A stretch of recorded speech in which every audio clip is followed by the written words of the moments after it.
கொலேசியர் புஸ்தகம்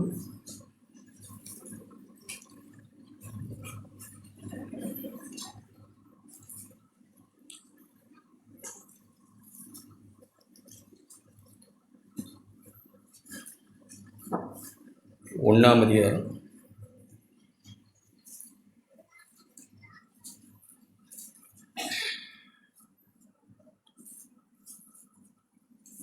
10 வசனம் வாசிக்கலாம். 10 வசனம். சகலவித நற்கிரியைகளுமாகிய கனிகளை தந்து தேவனை அறிகிற அறிவிலே விருத்தி அடைந்து கர்த்தருக்கு பிரியமுண்டாக அவருக்கு பாத்திரராய் நடந்து கொள்ளவும். வாசித்த அந்த வார்த்தையில் தேவனை அறிகிற அறிவில் அப்படின்னு வாசித்த அந்த நடுப்பகுதியில் அப்படி தேவனை அறிகிற அறிவிலே விருத்தி அடைந்துன்னு எழுதி.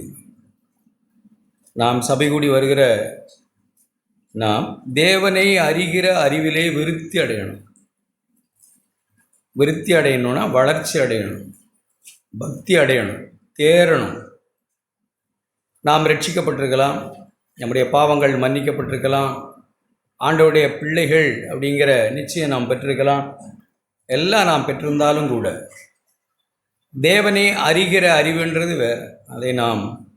அதில் நாம் விருத்தி அடையணும். இப்படி ரட்சிக்கப்பட்டோம், மனம் திரும்பணும், ஆண்டவருடைய பிள்ளைகள் என்கிற எல்லா காரியங்களையும் அறிந்திருந்த பிள்ளைகள் கூட தேவனை அறிகிற அறிவிலே இன்னும் அதிகமாக அறியாமல் இருக்கலாம், அல்லது பிதாவை நாம் அறியாமல் இருக்கலாம். அப்போ சில யோவான் சுவிசேஷம் 17ஆம் அதிகாரம்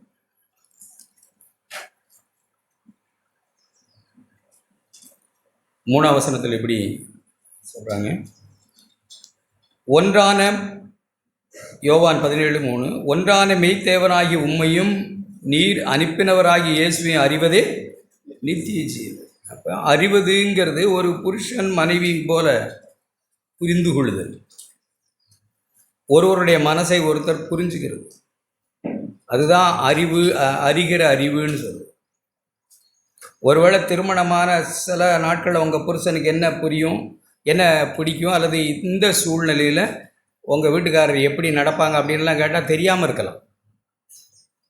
ஆனால் ஒரு சில காலங்கள் வாழ்ந்து ஒருவரோடு ஒருவர் நான் புரிந்து கொண்டு வாழ்ந்த பிறகு இந்த சூழ்நிலையில் எப்படி நடப்பார் அப்படின்னா அவர் இப்படி தான் நடப்பார் அப்படின்னு நாம் அந்த அறிந்திருக்கிற அறிவு தான், அந்த அறிவை தான் சொல்லுது தேவனை அறிகிற அறிவு. அதில் நாம் விருத்தி அடையணும். நிறைய நேரங்களில் தேவனை அறிகிற அறிவு நமக்கு இல்லாததுனால அதை ஆண்டவர் எத்தனையோ விதங்களில் சொன்னாங்க. தேவனை அப்பான்னு அறியணும்னு சொன்னாங்க, நம்ம தகப்பனாய் அறியணும், நமக்கு ஒரு பரமபிதா இருக்கிறாங்க அப்படின்னு நமக்கு அந்த அறிவை அவரை அறிந்திருக்கணும்னு சொன்னாங்க. அவரை அறிவது தான் நித்திய ஜீவன் சொன்னாங்க.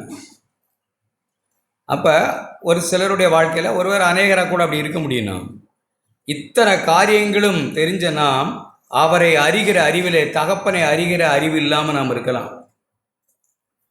ஒரு வார்த்தையை வாசித்தோன்னா இதை நாம உண்டாக்கி கொள்ள முடியாது, இது நாமாய் நடக்காது. 11ஆம் அதிகாரம், மத்தேயு 11ஆம் அதிகாரம். இது தேவனே தான் நமக்கு அதை செய்யணும்.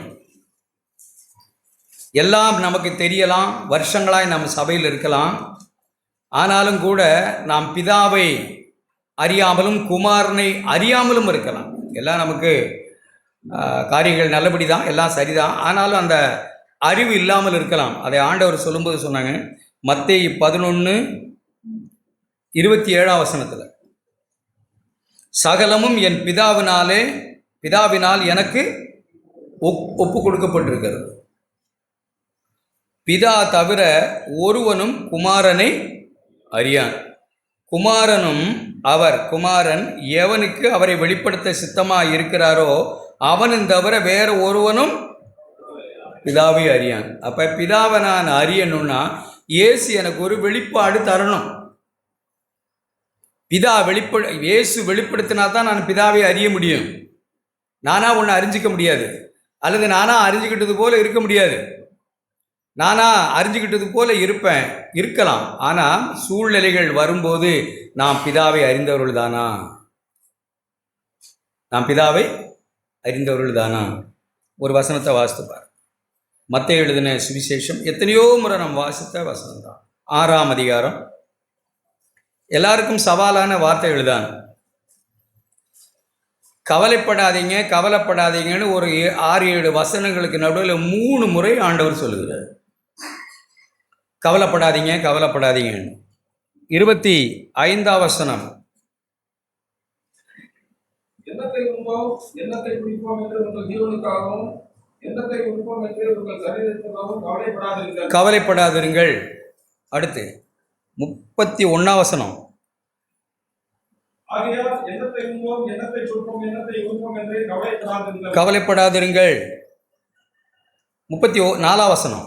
ஆகையால் நாளைக்காக கவலைப்படாதிருங்கள். இந்த ஒரு 6-7 வசனங்களுக்குள்ள 3 முறை கவலைப்படாதீங்க கவலைப்படாதீங்கன்னு அவர் சொல்கிறதுக்கு காரணம், நான் பிதாவை அறியாததுனால தான் தானே. நம்ம அறியணும் தானே.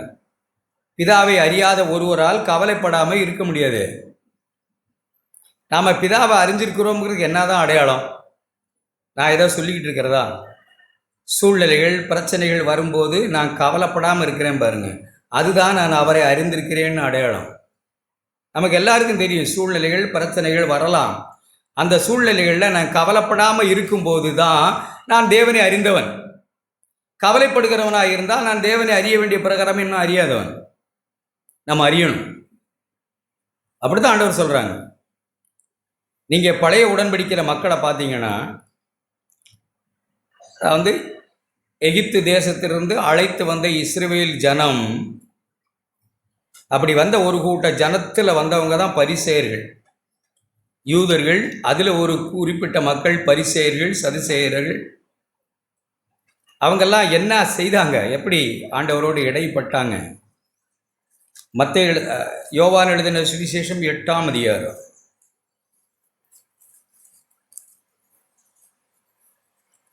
அவங்க எப்படி ஆண்டவரோடு வழக்காடுகிறார்கள்னு பாருங்க. நிறைய வழக்காடுகிறாங்க ஆண்டவரோடு. அவர் சத்தியத்தை அறிவீர்கள், சத்தியம் உங்களை விடுதலையாக்கி நீங்கள் அடிமைகள்னு சொன்னபோது, நாங்கள் ஒருவருக்கும் ஒரு காலம் அடிமையாக இருக்கவில்லை, விடுதலையாவீர்கள் என்று எப்படி சொல்லலாம்? 33ஆம் வசனம். நீ விடுதலையாவீங்கன்னு எப்படி சொல்லலாம்? நாங்கள் ஒரு காலம் ஒருவருக்கும் அடிமையாக இல்லை. ஆண்டவர் என்ன சொன்னார்? பாவம் செய்கிற எவனும் பாவத்துக்கு அடிமை. அவர் என்ன பாவத்தை குறித்து சொல்லிட்டு வராங்கன்னா, பெரிய விஷயமாய் சொல்லலாம். நீங்கள் என்ன கொலை செய்ய தேடுகிறீர்கள், என்ன பகைக்கிறீங்க? இன்னும் அவர்கள் சொல்லும்போது 37ஆம் வசனம், நாங்கள் ஆபிரகாமின் சந்ததியார், நீங்கள் ஆபிரகாமின் சந்ததியார் என்று அறிவேன், ஆனாலும் உங்களுக்குள்ளே என் உபதேசம் இடம்பெறவில்லை. அதற்கு அவர்கள் 39, நாங்கள் ஆபிரகாமே எங்களுக்கு பிதா. அவர்கள் அறிந்திருந்தார்கள், தெய்வத்தை அறியல, ஆபிரகாமை அறிந்திருந்தார்கள். ஆபிரகாம் எங்களுக்கு பிதான்னு சொன்னாங்க. ஆபிரகாம் அறிந்திருந்த பிதாவை அறியல. ஆபிரகாமை அறிந்திருந்தார்கள். நமக்கும் அப்படிதான். நம்முடைய காரியங்களில் நமக்கு மனுஷர்களை நமக்கு தெரியும், ஆனால் மனுஷர்கள் அறிந்திருந்த தெய்வத்தை நமக்கு தெரியாது. நாம் நம்முடைய மத வைராக்கியத்தில், சப வைராக்கியத்தில், நம்முடைய சூழ்நிலைகள் நமக்கு என்ன படுது அப்படின்னா, கவலைப்படும் போது நாம் தேவனை அறியலை. கசப்பு, நாம் தேவனை அறியலை, அப்பாவை அறியலை, எனக்கு ஒரு பிதா இருக்கிறார் நான் அறியலை, முறுமுறுக்கிறேன் அப்படின்னா என் பிதாவை நான் அறியலை. நான் சபையில் வருஷங்களாக நான் இருக்கலாம், ஆனால் நான் பிதாவை அறியலை. அவர்கள் பிதான்னு சொன்னாங்க, அவர் எங்களுக்கு தேவன்னு சொன்னாங்க, நாங்கள் அறிந்திருக்கிறோம்னு சொன்னாங்க. இல்லை, நீங்கள் என்னை என்ன சொன்னாங்க? யோவான் 8, நீங்கள் அப்புறம் எப்படி என்னை கொலை செய்ய தேடுகிறீங்க, என்னை ஏன் கல்லெறிய தேடுகிறீங்க, என்னை ஏன் பகைக்கிறீங்க? நீங்கள் உங்கள் பிதாவாகிய பிசாசினாலே உண்டானவர்கள், அவன் ஆதி முதல் கொலைபாதகனாக இருக்கிறான். இவங்கெல்லாம் யாரு?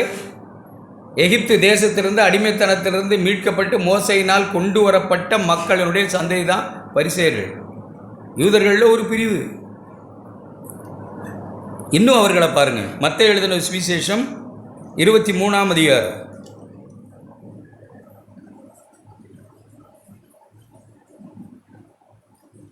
இயேசு ஜனங்களையும் தம்முடைய சீசரையும் பார்த்து சொல்லுகிறார்,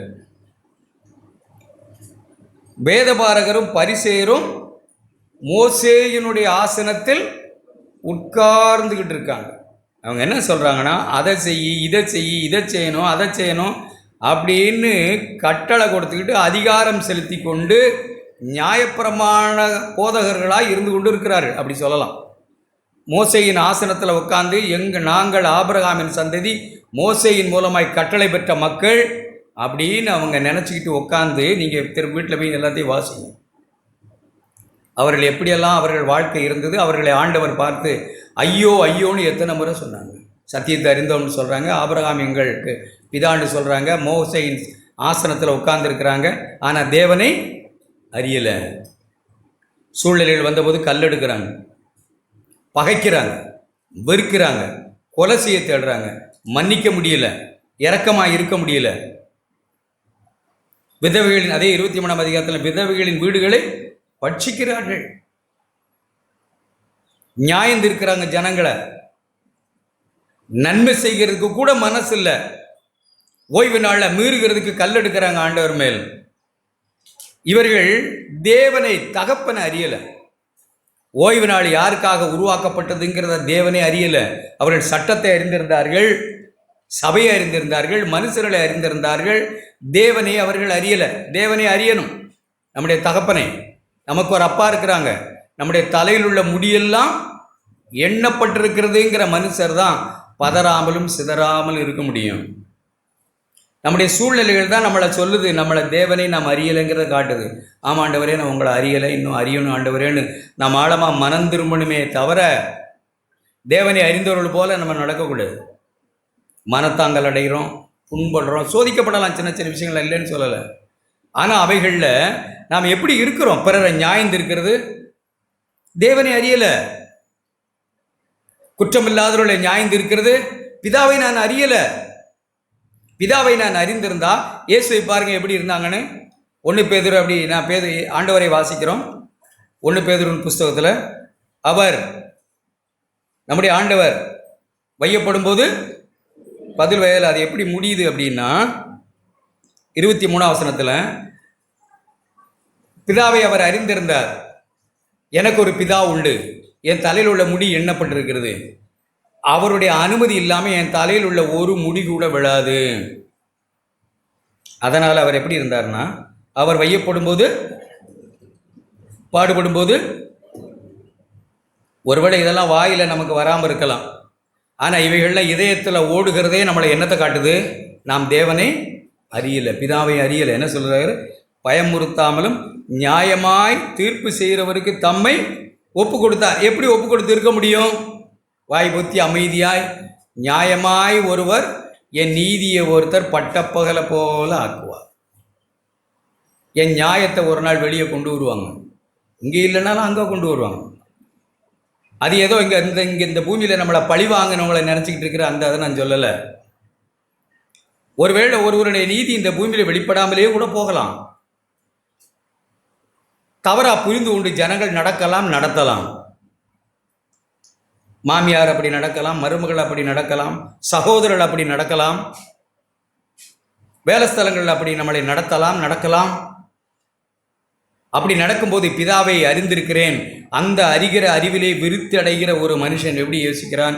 ஒரு மகள், ஒரு மகன், தேவனுடைய பிள்ளை எப்படி யோசிக்கிறாங்கன்னா, நியாயமாய் தீர்ப்பு செய்கிற ஒருவர் இருக்கிறார். அப்படித்தான் எழுதியிருக்கு. நியாயமாய் தீர்ப்பு செய்கிறவருக்கு தம்மை ஒப்புவித்தார். நாம் எப்படி அப்படி ஒப்பு கொடுக்க முடியும்? தேவனை நாம் அறிந்திருக்கிறோம், பிதாவை அறிந்திருக்கிறோம். அவர் நியாயமாய் காரியங்களை தீர்ப்பு செய்கிறவர். இப்போ தீர்ப்புகளெல்லாம் அநியாயமாக இருக்கட்டும். இப்போ மனுஷர்கள் சொல்கிறது வேணால் அநியாயமாக என் பார்வைக்கு படட்டும், பரவாயில்ல. நாம் அவருக்கு நம்மை ஒப்புவிக்கிறோம். ஒரு நாள் அவர் நியாயமாய் காரியங்களெல்லாம் வெளிச்சத்தில் கொண்டு வருவாங்க. ஆண்டவரை இருதயத்தின் நினைவு யோசனையெல்லாம் ஒரு நாள் வெளியே கொண்டு வருவாங்க. அப்படின்னு அவருக்கு ஒப்பு கொடுத்து அவரை அறிந்தவர்கள் தான் அப்படி அதில் அடங்கி இருப்பாங்க. அவருடைய கைகளில் தங்களை ஒப்பு கொடுத்து. பிதாவை அறியாதவர்கள் என்ன செய்வாங்க? தங்கள் நீதியை உடனே நியாயப்படுத்தி வெளிச்சத்துக்கு கொண்டு வரணும்னு தான் தவிப்பாங்க. ஏன்னா அவங்க தேவனை அறியலை. தேவனை அறியாததுனால, மனுஷர்களை அறிந்திருக்கிறதுனால தங்களுடைய நியாயம் உடனே வெளிப்படணும், தங்கள் யாருன்னு உடனே காண்பிக்கணும் அப்படின்னு எல்லாரும் மாம்சத்திலும் இருக்குது. அதனால தான் வேதம் சொல்லுது, அவரை அறிகிற அறிவிலே விருத்தி அடையணும். நமக்கு ஒரு அப்பா இருக்கிறாங்க. நான் கடந்த நாட்களில் யோசித்து சொல்கிறேன். நம்முடைய தகப்பன் இஸ்ரவேல் எகிப்து தேசத்திலிருந்து 70 பேராக போனாங்க. உங்களுக்கு தெரியுமா அவர்கள் எத்தனை பேராக அங்கே எகிப்துக்கு போகும்போது? 70 பேர். 70 பேர் போய் மோசே அவர்களை அழைத்து வனாந்தரத்துக்கு அழைத்து வரும்போது ஜனம் எவ்வளோ? 6 லட்சம். அழைத்தவருக்கு அந்த 6 லட்சம் புருஷர்களை, பிள்ளைகளை, சகோதரிகளை குறித்து 6 லட்சம் பேரை அழைத்து வந்தவருக்கு எல்லாம் 10 லட்சத்துக்கு மேலே, 12 லட்சம் வச்சுக்கோங்க. எல்லாரையும் குறித்த ஒரு கரிசனை இருந்துச்சா இல்லையா? அவர்கள் எல்லாரையும் குறித்த ஒரு அக்கறை, அவர் அக்கறையோடு தான் அழைச்சாங்க. பல பெரிய பெரிய காரியங்களை செய்து நம்ம துதியில் கேட்ட மாதிரி விடமாட்டேன்னு சொன்ன மோசே பார்வோனுக்கு எத்தனையோ விதமான அற்புதங்களை காண்பித்து அவன் இருதய கடினத்தை உடைத்து, அவன் இருதய கடினம் இன்னும் மேலானது. திரும்ப திரும்ப அற்புதங்களை செய்து ஓங்கிய புயத்தினாலும் பலத்த கரத்தினாலும் தம்முடைய ஜனத்தை என்ன செய்தார்? விடுவித்து கொண்டு வந்தார். 10 லட்சம் 12 லட்சம் ஜனத்தை. அவங்களுக்கு சாப்பாடு கொடுக்கறதுனா எப்படி? 12 லட்சம் பேருக்கு யோசித்து பாருங்க, எப்படி அடுப்பு கூட்டுறது? அப்படி யோசித்து பார்த்துருக்கீங்களா நீங்கள்? 12 லட்சம் பேருக்கு சாப்பாடு கொடுக்க தேவனிடத்தில் திட்டம் இல்லையா? திட்டம் இருந்ததா இல்லையா? வானத்திலிருந்து மன்னா, தேன்லிட்ட பணியாரம் போல, எண்ணெயில் சுட்டு அப்படி எடுத்து அப்படி பணியாரம் போல, அவ்வளவு ருசி. கரிசன் இல்லை, அவ்வளவு கரிசனையும் அழைத்து ஒரு சில நேரங்களில் காரியங்கள்லாம் பார்த்தாங்க. உம்மை ஆராதிக்கிறோம் சொன்னாங்க. அப்புறம் கொஞ்ச நேரம் அங்கே போன உடனே உம்மை துதித்தலும் சபித்தலும் ஒரே வாயிலிருந்து அந்த ஜனங்களுக்கு வந்தது. இதான் அறியல. உபாகமம் புஸ்தகம் 29ஆம் அதிகாரம் 5ஆம் வசனம்.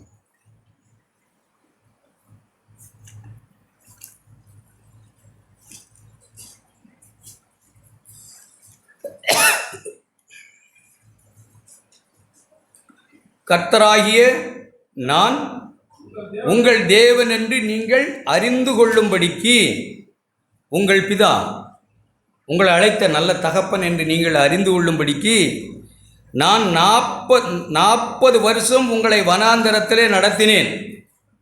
எத்தனை வருஷம்? 40 வருஷம். உங்கள் மேலிருந்த வஸ்திரம் 40 வருஷமா பழசா போகல துணி. அடுத்து, உங்கள் காலில் இருந்த பாதரட்சைகள் பழசா. எங்கேயாவது கேள்விப்பட்டது உண்டா? எங்கேயாவது நம்ம கேள்விப்பட்டிருக்கோமா இப்படி ஒரு செய்தி? 40 வருஷம் வீணா போகாத, கிழியாத, பஞ்சராகாத ஒரு செருப்பு, 40 வருஷமா அழுக்காகாத ட்ரெஸ்ஸு. இவ்வளவு பொறுப்படுத்தி கொண்ட ஒரு பிதா தான் ஜனங்களை அழைச்சாங்க, தகப்பனை போல அழைச்சாங்க. 6ஆம் வசனம், நீங்கள் அப்பம் சாப்பிடவும் இல்லை, திராட்சரசம் மதுவும் குடிக்கவும் இல்லை, நீங்கள் இவ்விடத்துக்கு வந்தபோது. 7ஆம் வசனம், இப்படி நீங்கள் ஒன்றும் குடிக்கல, எல்லாம் நானே கொடுத்தேன் உங்களுக்கு, எல்லாவற்றையும் நானே உங்களுக்கு கொடுத்தேன். பாறையிலிருந்து தண்ணி புறப்பட்டு வந்தது. ஒரு இடத்துக்கு போனாங்க, நமக்கு எல்லாம் தெரியும், விரிவாக சொல்ல நேரம் நமக்கு. ஒரு இடத்துக்கு போனாங்க, அங்கே போனால் அந்த தண்ணி என்ன செய்யுது? கசப்பாக இருக்கு. அதை தித்திப்பாய் எல்லா சொல்யூஷனும் தேவன்கிட்ட இருக்கு. ஆனால் இந்த ஜனம் மட்டும் என்ன செஞ்சதுன்னு நினைக்கிறீங்க? தேவனை அறியாததுனால எல்லா நேரங்களிலும் முறுமுறுத்து, பரீட்சை பார்த்து, வேடிக்கை பார்த்து, பரியாசம் பண்ணி, நிந்தித்து நிறைய ஜனங்கள் விசுவாசிக்காதனால அழிக்கப்பட்டார்கள். எல்லாம் மோசையினால். 10ஆம் அதிகாரம் 1 கொரிந்தியர் 10ஆம் அதிகாரம். இவைகளெல்லாம் நாம் எச்சரிப்பாக எடுத்துக்கொண்டு பிதாவை நாம் அப்படி கனம் பண்ணணும், பிதாவை நாம் அறியணும், அதில் விருத்தி அடையணும். இல்லைன்னா இந்த ஜனங்களை போலேயே நாமும் இருப்போம் என்கிற சந்தேகம் இல்லை. நீங்கள் எதை அறிய வேண்டும் என்றிருக்கிற முதல் வசனம், நம்முடைய பிதாக்கள் எல்லாரும் நீங்கள் மனசில் வச்சுக்கங்க, பிதாக்கள்னா யூதர்கள். இந்த காலங்களை மறந்துட்டா கூட பரவாயில்ல.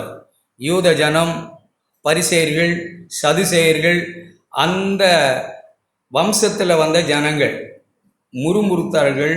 எப்படி எழுதியிருக்கு பாருங்க அவர் சொல்லும்போது, பிதாக்கள் எல்லாரும் மேகத்துக்கு கீழ் இருந்தார்கள், எல்லாரும் சமுத்திரத்தின் வழியாய் நடந்தார்கள், எல்லாரும் மோசைக்குள்ளாக மேகத்தினாலும் சமுத்திரத்தினாலும். அதனால தான் நான் சொல்கிறேன், நம்ம ஞானஸ்தானம் எடுத்திருக்கலாம், ரட்சிக்கப்பட்டிருக்கலாம், நம்முடைய பாவம் மன்னிக்கப்பட்டிருக்கலாம், தேவனுடைய பிள்ளைகள் கூட நாம் அறிந்திருக்கலாம். ஆனாலும் என்ன இருக்கு, எல்லாரும் ஒரே ஞானபானத்தை அப்பங்கூட நாம் பிக்கலாம். ஞான கண்மலின் தண்ணீரை குடித்தார்கள், அந்த கண்மலை கிறிஸ்து. அப்படி இருந்தும் ரட்சிக்கப்பட்டோம், மனம் திரும்பணும், ஞானஸ்நானம் எடுத்தோம், அப்பம் விட்டோம் என்று சொல்லக்கூட செய்யலாம். ஆனாலும் தேவனை அறியலை, தேவனை அறிகிற அறிவிலே விருத்தி அடையலை. எல்லாம் தானே வந்து எழுதியிருக்கு. இந்த ஜனங்கள் தேவனை அறிகிற அறிவிலே விருத்தி அடையலை. அப்படி இருந்தும் அவர்களில் அதிகமான பேரிடத்தில் தேவன் பிரியமாக இல்லை. ஏதோ அவங்கள தள்ளி விட்டுட்டாங்க, வேண்டாம்னு சொல்லிட்டு வேற ஜனத்தை தெரிந்தெடுத்துட்டாங்கன்னு இல்லை. அதில் எவ்வளவு ஜனம் விசுவாசித்து அவரை பின்பற்றி வருகிறதோ கடைசி 2 பேருக்கும் அவர் தேவன். 6 லட்சம் புருஷர்கள் புறப்பட்டு வந்தாங்க. 6 லட்சம் புருஷர்கள் அவிசுவாசத்தினாலே அவிசுவாசத்தினால் அழிந்தார்கள், பாம்புகளால் கடிக்கப்பட்டு அழிந்து போனார்கள், முறுமுறுத்து உபசாரம் பண்ணி வேசித்தனம் பண்ணி 23,000 24,000 அழிந்து போனார்கள். ஆனாலும் யாரெல்லாம் நம்மை அழைத்த தகப்பன் உண்மை உள்ளவர், ஓங்கிய புயத்தினாலும் பலத்த கரத்தினாலும் நம்மளை அழைத்த தேவன் உண்மை உள்ளவர், நமக்கு ஒரு பிதா உண்டு,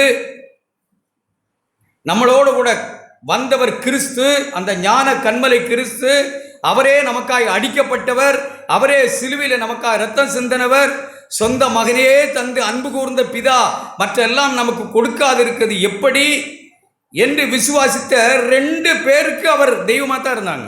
கடைசியிலையும் அவர் யாரையும் விடலை, அவருக்கு யாரையும் விட்டு விடணும் மனசு இல்லை. அவிசுவாசத்தினாலே அவர்கள் அழிந்தார்கள். நானே என்னை கெடுத்துக்கொண்டா என்ன செய்யறது? அவர் நம்மளை யாரையும் கெடுக்கலை. அவர் யாரையும் கெடுத்தாரா? இல்லை. ஒருவரையும் வனாந்தரத்தில் அழிக்கலை, அவர் அழிக்கலை. அவர்கள் அழிந்து போனார்கள் அவிசுவாசத்தினால. தேவனை பரீட்சை பார்த்து எப்படி எழுதியிருக்கு, தேவன் அவர் மேலே பிரியமாக இருந்ததிலே வனாந்தரத்திலே அவர்கள். தேவன் பிரியமா இல்லாத ஜனம் யார் தெரியுமா? நம்ம எத்தனை சகோதரா சகோதரி, நான் அன்பா சொல்றேன், நம்ம எத்தனை வருஷம் சபையில் இருந்தாலும், எவ்வளவு நீதிகளை நாம் செய்திருந்தாலும், எவ்வளவு நன்மைகளை நாம் செய்து வாழ்ந்திருந்தாலும், விசுவாசம் இல்லாமல் தேவனுக்கு பிரியமா இருக்க முடியாது. நான் சிலுவை சுமந்தேன், சுயத்துக்கு மறிக்கிறேன், ஓகே, எல்லாம் ரைட்டு, எல்லாம் செய்யணும் தான். ஆனால் விசுவாசம் மட்டும் இல்லைன்னா தேவனுக்கு பிரியமல்ல. ஒரே ஒரு விஷயம் என்ன எழுதியிருக்கு, எபிரேயர் 11:6, விசுவாசம் இல்லாமல் தேவனுக்கு பிரியமாக இருப்பது கூடாத காரியம். அடுத்து என்ன எழுதியிருக்கு, அதுலேயே தேவனிடத்தில் சேர்கிறவன் அவர் உண்டு, நமக்கு ஒரு பிதா உண்டு, அவருடைய அனுமதி இல்லாமல் ஒரு குருவி கூட கீழே விழாது. அடைக்கலால் குருவியும் பாதுகாக்கிற என் தகப்பன் ஒருவர் இருக்கிறாங்க, அவரிடத்தில் சேருகிறவன் அவர் உண்டு என்றும், தம்மை தேடுகிறவர்களுக்கு அவர் பலனளிக்கிறவர் என்றும் விசுவாசிக்க வேண்டும். இதுதான் அவருக்கு பிரியம். இந்த ஜனங்கள் விசுவாசிக்கல. 1 கொரிந்தியர் 10 நான் வாசிக்கிறேன், விசுவாசிக்கல. அவர்கள் இச்சித்தார்கள், நாங்கள் எகிப்தில் இருந்தா, சிலருக்கெல்லாம் இங்கே உட்காந்துக்கிட்டு வேற யோசனையெல்லாம் இருக்கும். உங்களை கையை யார் கட்டி போட்டா? இதை செய்யக்கூடாது அதை செய்யக்கூடாதுன்னு சட்டமாக இருக்கீங்க? இல்லை. நம்ம எதுக்கு தான் தேவனுக்கு பயப்படுறோம்? அவருடைய அன்புனாலையா? சட்ட திட்டங்களா? சபையில் இருக்கிறதுக்காக ஒழுங்கா? சபையில் இருக்கிறதுக்காக இவ்வளவு நடிப்பா? அல்லது தேவனுடைய அன்புனால நம்ம இப்படி நடக்கிறோம்? ஒரு சிலருடைய பயமெல்லாம் சபையில் இருக்கணுங்கிறதுக்காகவே நாம் செய்து கொள்கிற ஒழுங்குகள். அந்த ஒழுங்கெல்லாம் கொஞ்ச நாளைக்கு இருக்கு, அப்புறம் போயிடும். சபை கூடுறது கூட ஒரு சிலருக்கு ஒரு ஒழுங்கு, சபையில் இருக்கிறதுக்காக. தேவன் மேலே கொண்டிருக்கிற அன்பு நாள் அல்ல. அன்பு நாள் கிரியை செய்கிற விசுவாசமே உதவி செய்யும் கடைசி நாளில். ஏன்னா உதவி செய்யாது, அங்கேயும் உதவி இருக்காது. எதையும் கிறிஸ்து என் மேல் அன்பு கொண்டாரே என்கிற அந்த அன்புனால நான் இயக்கப்பட்டு செய்கிறேன்னா, முன்னே தூஷிக்கிறவன் துன்பப்படுத்துகிறவனுமா இப்படி இருந்தேன், கர்த்தர் என்னை ரட்சித்தார் என்கிற அந்த ஆழமான அன்புனால உந்தப்பட்டு எதை செய்கிறோமா? அப்போஸ்தலனாகிய பவுல் 2 கொரிந்தியர் 5 அப்படித்தானே சொல்கிறார், கிறிஸ்துவின் அன்பு எங்களை நெருக்கி ஏவுகிறது. இந்த பைத்தியமான வாழ்க்கை வாழ்கிறதுக்கு காரணம் ஆண்டவருடைய அன்பு என்னை நெருக்கி ஏவுது. நான் அன்புனால தான் இப்படி நான் கிரியை செய்கிறேன்னா, அல்லது ஏதோ சட்ட திட்டங்கள் வந்துட்டோமே அதுக்கு பயந்து கொண்டு ஒழுங்கும் சட்டங்களுக்கு திட்டங்களுக்கும் பயப்படுறோமா? அன்புனால 10 மணிக்கு இங்கே வர்றோமா? யாரோ மனுஷருக்கு பயந்தா? அப்படின்னா நான் பிதாவை அறியல.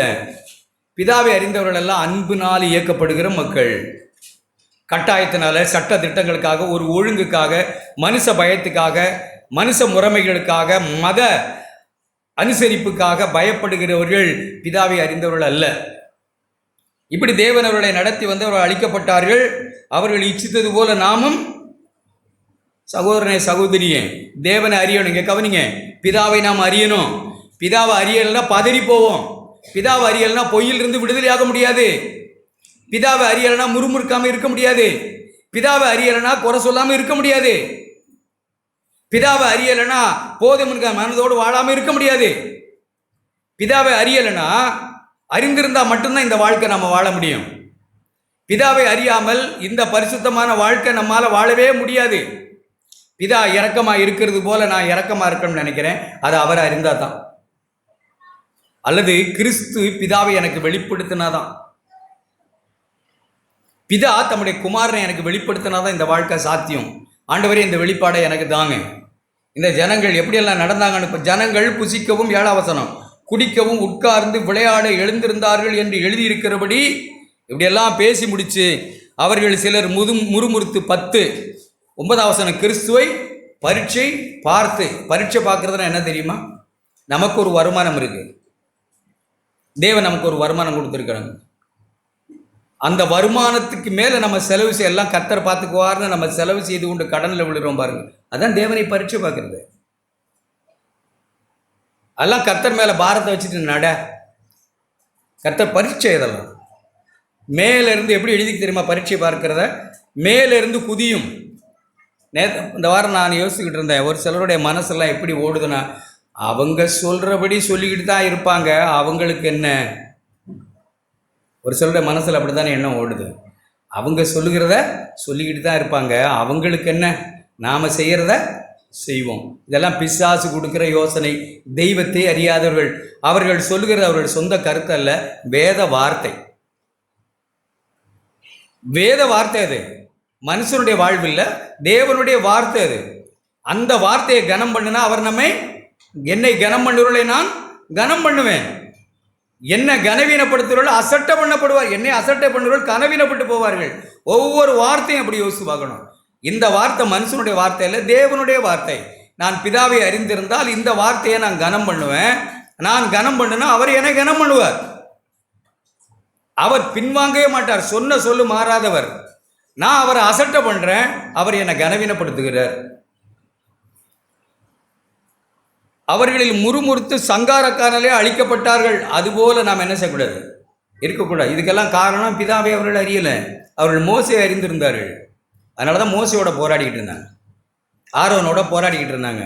அவங்களுக்கு மோசையை தாண்டி நம்மளை அழைத்தது மோசை இல்லை, நம்மளை அழைத்தது பிதா தேவன். அந்த யெகோவா தேவன் ஓங்கிய புயத்தினாலும் பரத்த கரத்தினாலும் மோசையை அனுப்பி நம்மை ரட்சித்தார்கிற எத்தனை தடவை சொன்னார்? என்னிடத்தில் ஏன் போராடுறீங்க? தேவன் தானே உங்களை அழைத்தார், அவர் தானே உங்களை ஜெனிப்பித்தார்னு எத்தனை முறை மோசையை சொன்னார்? அவர் அறியல. காரணம், இந்த புசிப்பும் குடிப்புமே அவர்களுக்கு தேவனுடைய ராஜ்யமாக போயிட்டு எதிர்த்தார்கள், முறுமுறுத்தார்கள், பரீட்சை பார்த்தார்கள், உபசாரம் பண்ணினார்கள், வேசித்தனம் பண்ணினார்கள். குடிக்கவும் உட்காரவும் எழுந்திருக்கும் விளையாடவும் எழுதியிருக்கிறபடி வாழ்க்கையில், கிறிஸ்துவ வாழ்க்கையில் விளையாடுகிறது அவிசுவாசத்தினால. எல்லாம் கர்த்தர் பார்த்துவானு கண்ணா பின்னான்னு நடக்கிறது. வனாந்தரத்தில் அழிக்கப்பட்டார். ஆனால் விசுவாசித்த 2 பேர் என்ன ஆனாங்க? கானானுக்குள் போனாங்க. யோசுவா காலேப் 2 பேருக்கும் அவர் தேவன் தான். நம்ம அப்படி விளைவிக்கிறணும். விசுவாசிக்காத எவ்வளவு பேராக இருந்தாலும் பரவாயில்ல, விசுவாசிக்கிற 2 பேருக்கு அவர் தேவன் என்று சொல்ல வைக்கப்படலை. யாருக்கு தேவன் என்று சொல்ல வைக்கப்படலை? ஆபிரகாமின் தேவன் என்று சொல்ல அவர் நம்ம வைக்கப்படலை. ஆபிரகாமின் சந்ததிக்கு கை கொடுத்த ஆண்டவர் நம்மை சகோதரன் என்று சொல்லவும் வைக்கப்படலை. யாரெல்லாம் எனக்கு ஒரு பரம பிதா இருக்கிறார் என்று விசுவாசிக்கிற ஒருவரை குறித்தும் இவர் என் சகோதரன், இவள் என் சகோதரி என்று சொல்வதற்கு அவர் வைக்கப்படுறதே கிடையாது. உபாகமம் புஸ்தகம் 1 அதிகாரம் 31 வசனத்தை வாசித்து பாருங்க. உலகா வாசிக்கிறது வாசிங்க. 1:31. ஒரு மனிதன் தன் பிள்ளையை சுமந்து கொண்டு போவது போல நீங்கள் இவ்விடத்திற்கு வருகிற வரைக்கும் நடந்து வந்த வழிகள் எல்லாவற்றிலும் உங்கள் தேவனாய கர்த்தர் உங்களை சுமந்து கொண்டு வந்ததை கண்டீர்களே. 33 வசனம். இரவில் 32 33 படி. உங்கள் தேவனாய கர்த்தர் நீங்கள் பாளையம் இறங்கத்தக்க இடத்தை பார்க்கவும் நீங்கள் போக வேண்டிய வழியை உங்களுக்கு காட்டவும் இரவில் அக்கினியிலும் பகலில் மேகத்திலும் உங்களுக்கு முன் சென்றாரே. இப்படி இருந்தும் இந்த காரியத்தை நீங்கள் அவரை விசுவாசிக்காமல் போனீர்கள். இப்படி பகல்ல 12 லட்சம் பேர் நடந்து போகணும் பாலைவனத்தில். அது எவ்வளோ பெரிய ஷெட்டு போடுற மாதிரி இருக்கும். வெயில் கொளுத்துது பாலைவனத்தில். இதை விட இன்னும் வெயில், மணல், சுடு மணல், அதில் ஜனங்கள் நடக்கணும். அந்த ஜனத்துக்கெல்லாம் ஒரு டென்ட் போடணும், ஒரு ஏசி வைக்கணும். அப்படி வச்சுக்கணும். அவ்வளோ சாத்தியமா? தேவன் என்ன செய்தாங்க? மேகத்தை கட்டளையிட்டாங்க சூரியனை மறைக்க. நல்ல திக்கான, நல்ல கட்டியான கரும் மேகம் அப்படியே வந்து 12 லட்சம் ஜனங்களுக்கு மேலே அப்படியே கரும் மேகத்தை அப்படியே கட்டளையிட்டாங்க. அப்படியே ஏசி மாதிரி, நிழல் மாதிரி ஆகிடும். இப்படித்தான் நடத்தி வந்தாங்க. அப்படித்தானே எழுதியிருக்கு வேதத்தில். மேகம் அப்படியே போய்கிட்டே இருக்கும்போது ஜனங்கள் போய்கிட்டே இருக்காங்க. மேகம் நின்றுச்சுன்னா ஜனங்கள் நின்றணும். இல்லைன்னா என்ன செஞ்சுருவாங்க? பொசுங்கி செத்து போவாங்க. நில்லுன்னா நின்றணும். அப்படி தான் போனாங்க. இப்படியெல்லாம் பார்த்த ஜனந்தான். ராத்திரி குளிர்னா எப்படி? அரபு தேசத்தில் வேலை செய்கிறவங்கள கேட்டு பாருங்கள். குளிர்னா குளிர் எப்படி இருக்கும்? குளிர்காலத்தில் அவ்வளோதான், உறைஞ்சி போயிடும். இப்போ ஃப்ரான்ஸு, லண்டன் இப்படிப்பட்ட தேசத்தில் பார்த்தீங்கன்னா மூக்கிலிருந்து ரத்தம் வரும், கை கால் மரத்து போகும்.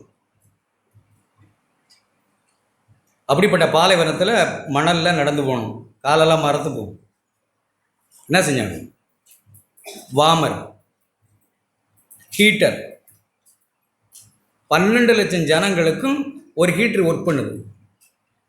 என்ன போட்டாங்கன்னு எழுதியிருக்கு? அக்னி ஸ்தம்பம். கதை கதை கதை கதை கதை கதைன்னு. இப்படி ஒரு தெய்வத்தில் சும்மா படிச்சுட்டு அப்படியே போகிறோமா? அழைத்தவர் எவ்வளோ பொறுப்படுத்திக்கிட்டாங்க.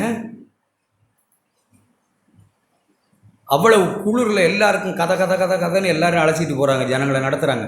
ராவு பகலாக ஜனங்கள் நடத்து போகுது, தங்கி ஓய்வு எடுக்குது, சாப்பிடுது, போகுது. கதகதப்பான அக்கினி ஸ்தம்பத்தினாலும் மேக ஸ்தம்பத்தினாலும் அப்படியே நடத்தி கொண்டு போகிறாங்க. இவ்வளவு பெரிய தெய்வம் தானே இந்த பூமிக்கு வரும்போது மனுஷனை அடிமையின் ரூபம் எடுத்து தேவ சாயல் இந்த பூமிக்கு வந்தார். என்ன இப்படி தகதகன்னு தகைக்கிறீங்க? இப்படி நடத்தி வந்த தெய்வம் தானே அடிமையின் ரூபம் எடுத்து மனுஷர் சாயல் ஆனார். அவர் யாரு?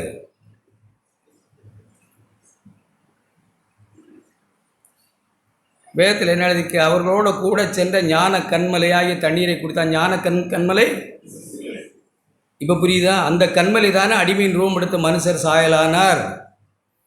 இல்லையா? புரியலையா? புரியுதா? புரியலையா? திடீர்னு வந்துட்டாங்களா 2000 வருஷத்தில்? ஆண்டவர் இருந்தவர் தானே வந்தாங்க. ஏதாவது புரியுதா? சத்தியம் கேட்கலையா? விளங்கலையா? அப்பமே இருந்தவர் தானே மனுஷனாக இந்த பூமிக்கு வந்தார். பிதாவோடு இருந்தவர் தானே இந்த பூமிக்கு மனுஷனாய் வந்தார். அந்த கண்மலை தானே அடிமையின் ரூபம் எடுத்து மனுஷ சாயலாகி மாட்டுத்தொழுவத்தில் வந்து பிறந்தார். என் தலையில் உள்ள முடியெல்லாம் என்ன பண்ணுறதுக்கு, நாளைக்காக கவலைப்படாதருங்கன்னு சொன்னார். அவர் தானே கச்சு வேலை செய்து இந்த பூமியில சம்பாதித்து கவலைப்படாமலும் பயப்படாமல் இருக்க நமக்கு போதித்தார். அவர் தானே அந்த தேவனா இல்லையா? அவர் தான். அவர் தான் வந்து நியாயமாய் தீர்ப்பு செய்கிறது தம்மை ஒப்பு கொடுத்தார். 4 தெய்வமா 3 தெய்வமா? நமக்கு மூவரும் ஒருவரா?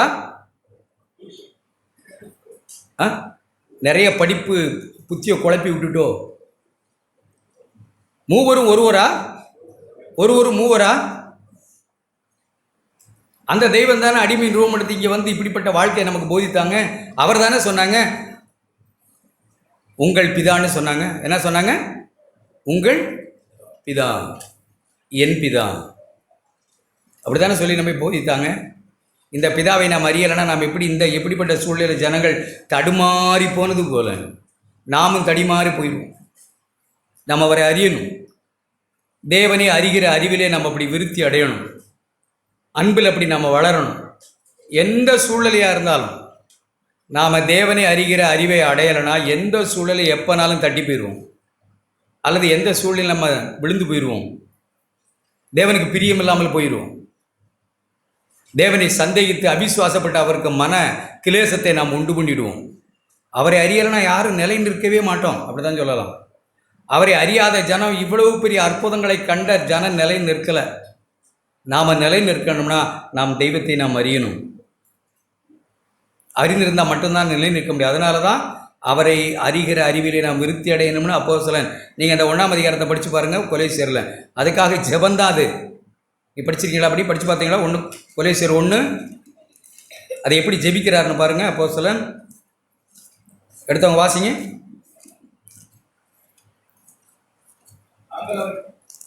அதை கேட்ட நாள் முதல் உங்களுக்காக இடைவிடாமல் ஜெபம். நீங்கள் எல்லா ஞானத்தோடும் ஆவிக்குரிய விவேகத்தோடும் அவருடைய சித்தத்தை அறிகிற அறிவினாலே நிரப்பப்படவும் சகலவித நற்கிரியமாகிய கனிகளை ஜெபிக்கிறார். அப்ப தேவனை அறிகிற அறிவில நாம் எல்லாரும் வளருகிறது மட்டும்தான் நிலை. இப்பெல்லாம் சூழ்நிலைகளை தடுமாறி போவாங்க, பதறி போவோம், பயந்து போவோம், நம்பிக்கை இழந்து போவோம், விசுவாசத்தை இழந்து போவோம், குடும்ப சூழ்நிலைகள் தாறுமாறா போகும், எதிர்காலங்கள் குறித்த பயம் வரும், பிள்ளைகளை குறித்த பயம் வரும். இவ்வளவு பெரிய அற்புத அதிசயங்களை செய்த தெய்வத்தை சந்தேகிப்போம், பயப்படுவோம், அவர் இயலாதவர்னு நாம் நினைப்போம். நம்முடைய மாம்சத்தையே நாம் புயபலமாக்குவோம், நம்ம மேலே நாம் நம்பிக்கை வைப்போம். மாம்சமானதை புயபலமாக்கி கொண்டு கர்த்தரை விட்டு விலகுவோம், சபிக்கப்பட்டவர்களாய் நாம் போவோம்.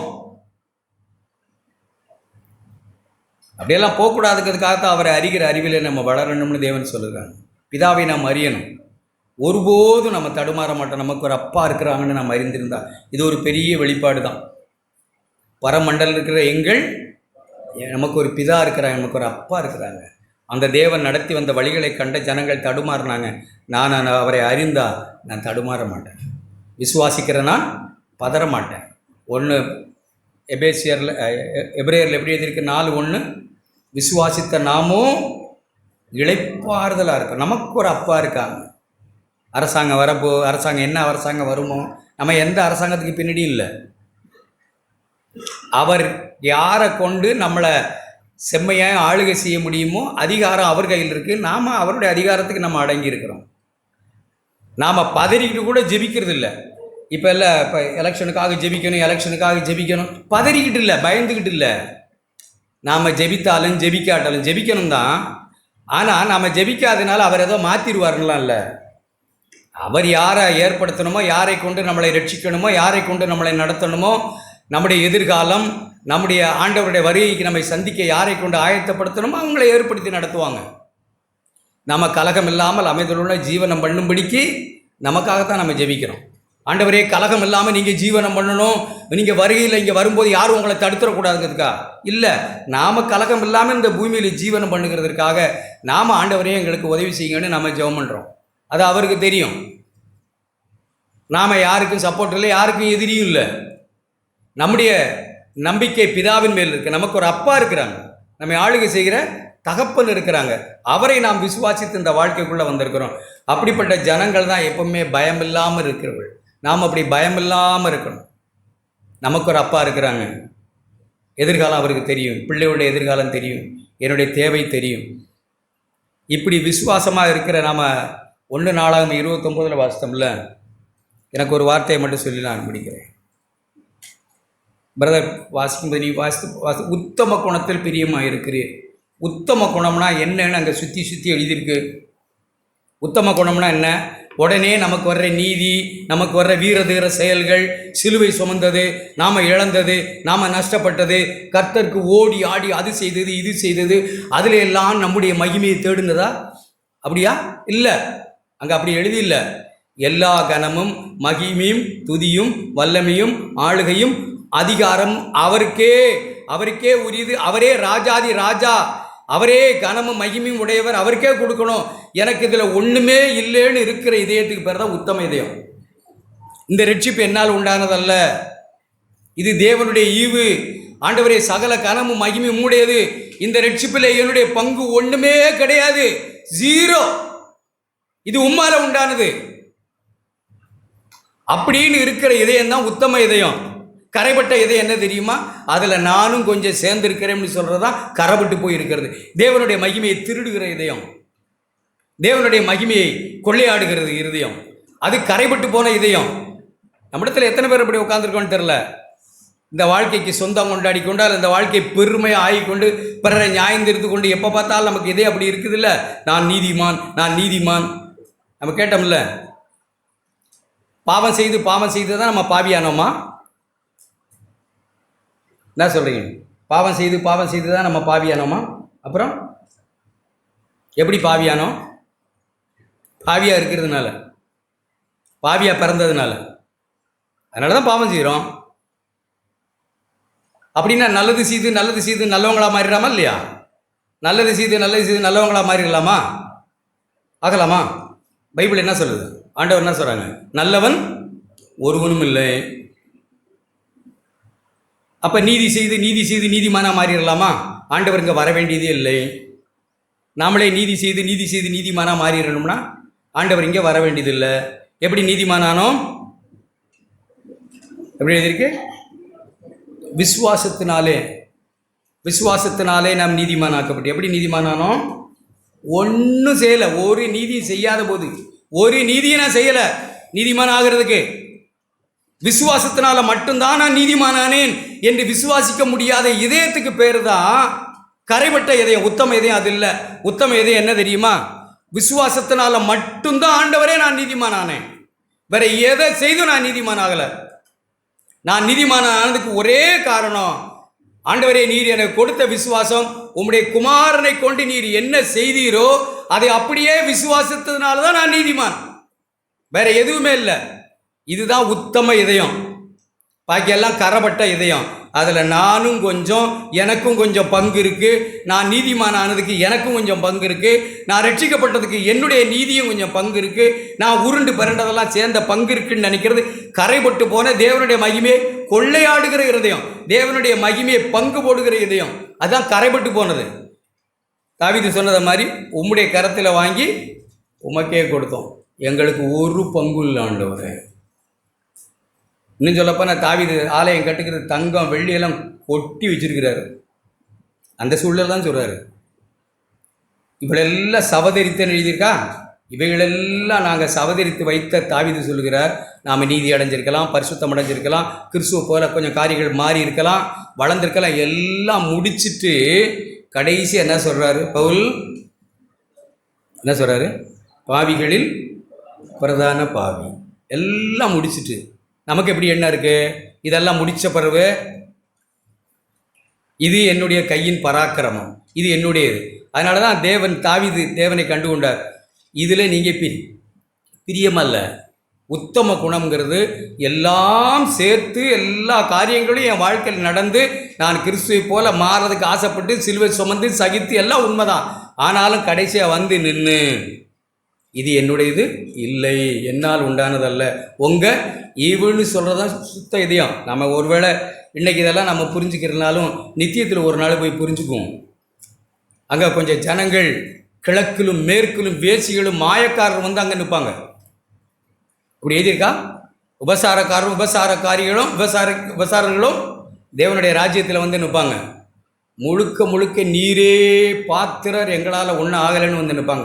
கொஞ்சம் ஜனங்கள் போய் நிற்பாங்க மீசியை முறுகிக்கிட்டு, நாங்கள் அப்படி செய்தோம் இப்படி செய்தோம். ராஜ்யத்தின் புத்திரரோ புறம்பான இருளில் இருப்பார்கள், அவர்கள் சுயநீதிக்காரர்கள், தங்கள் நீதியிலே எங்களால் உண்டானது வந்திருப்பாங்க.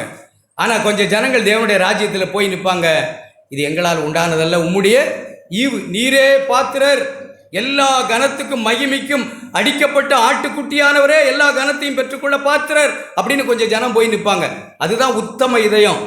அவர்கள் தான் பிதாவை அறிந்தவர்கள். பிதாவை அறிந்தவர்கள் தாங்கள் எப்போதுமே ஒன்றுமில்லைன்னு அறிந்தவர்கள். என்னைக்கும் அப்படிப்பட்ட பிதாவை அறிந்த அறிவு நமக்கு தேவன் தர நமக்கு கிருபை செய்யட்டும். இயேசுவே அதை நமக்கு வெளிப்படுத்தட்டும். கர்த்தர் வர நாட்கள் அப்படிப்பட்ட கிருபை நமக்கு தருவாராக. ஆமென்.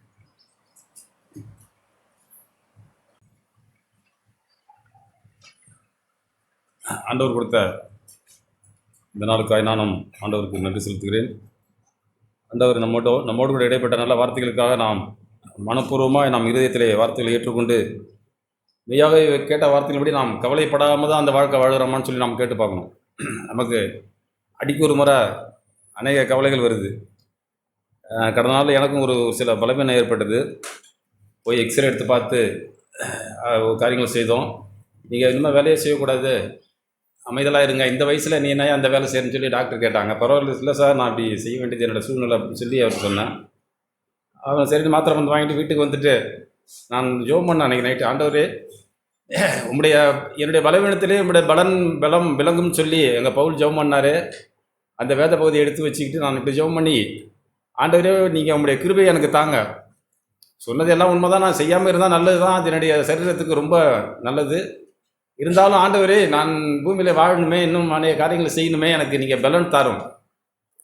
உங்களுடைய கிருபை என் மேலே நிச்சயமாக இருந்ததுன்னா நான் மேற்கொண்டு இந்த நாளை கடக்க எனக்கு உதவி செய்யும் சொல்லி அன்றைக்கி டாக்டர் சொன்ன மறுநாளே என்னுடைய வேலைகளை ஆயத்தமாய் உற்சாகமாய் பார்க்க எனக்கு தேவன் கிருபை செய்தார். நான் சோர்ந்து போகலை. என்னுடைய வாழ்க்கையில் நான் அனுபவித்து முதல் நாள் சாயந்தரம் 6 மணிலேருந்து 9 மணி வரைக்கும் புதன்கிழமை 10 மணிக்கு வீட்டுக்கு போனோம். மறுநாள் வியாழக்கிழமை காலையில் எழுந்து நான் மறுபடியும் அதே வேலையை செய்கிறதுக்கு மிகவே ஆண்டவர் எனக்கு கிருபை செய்தார்.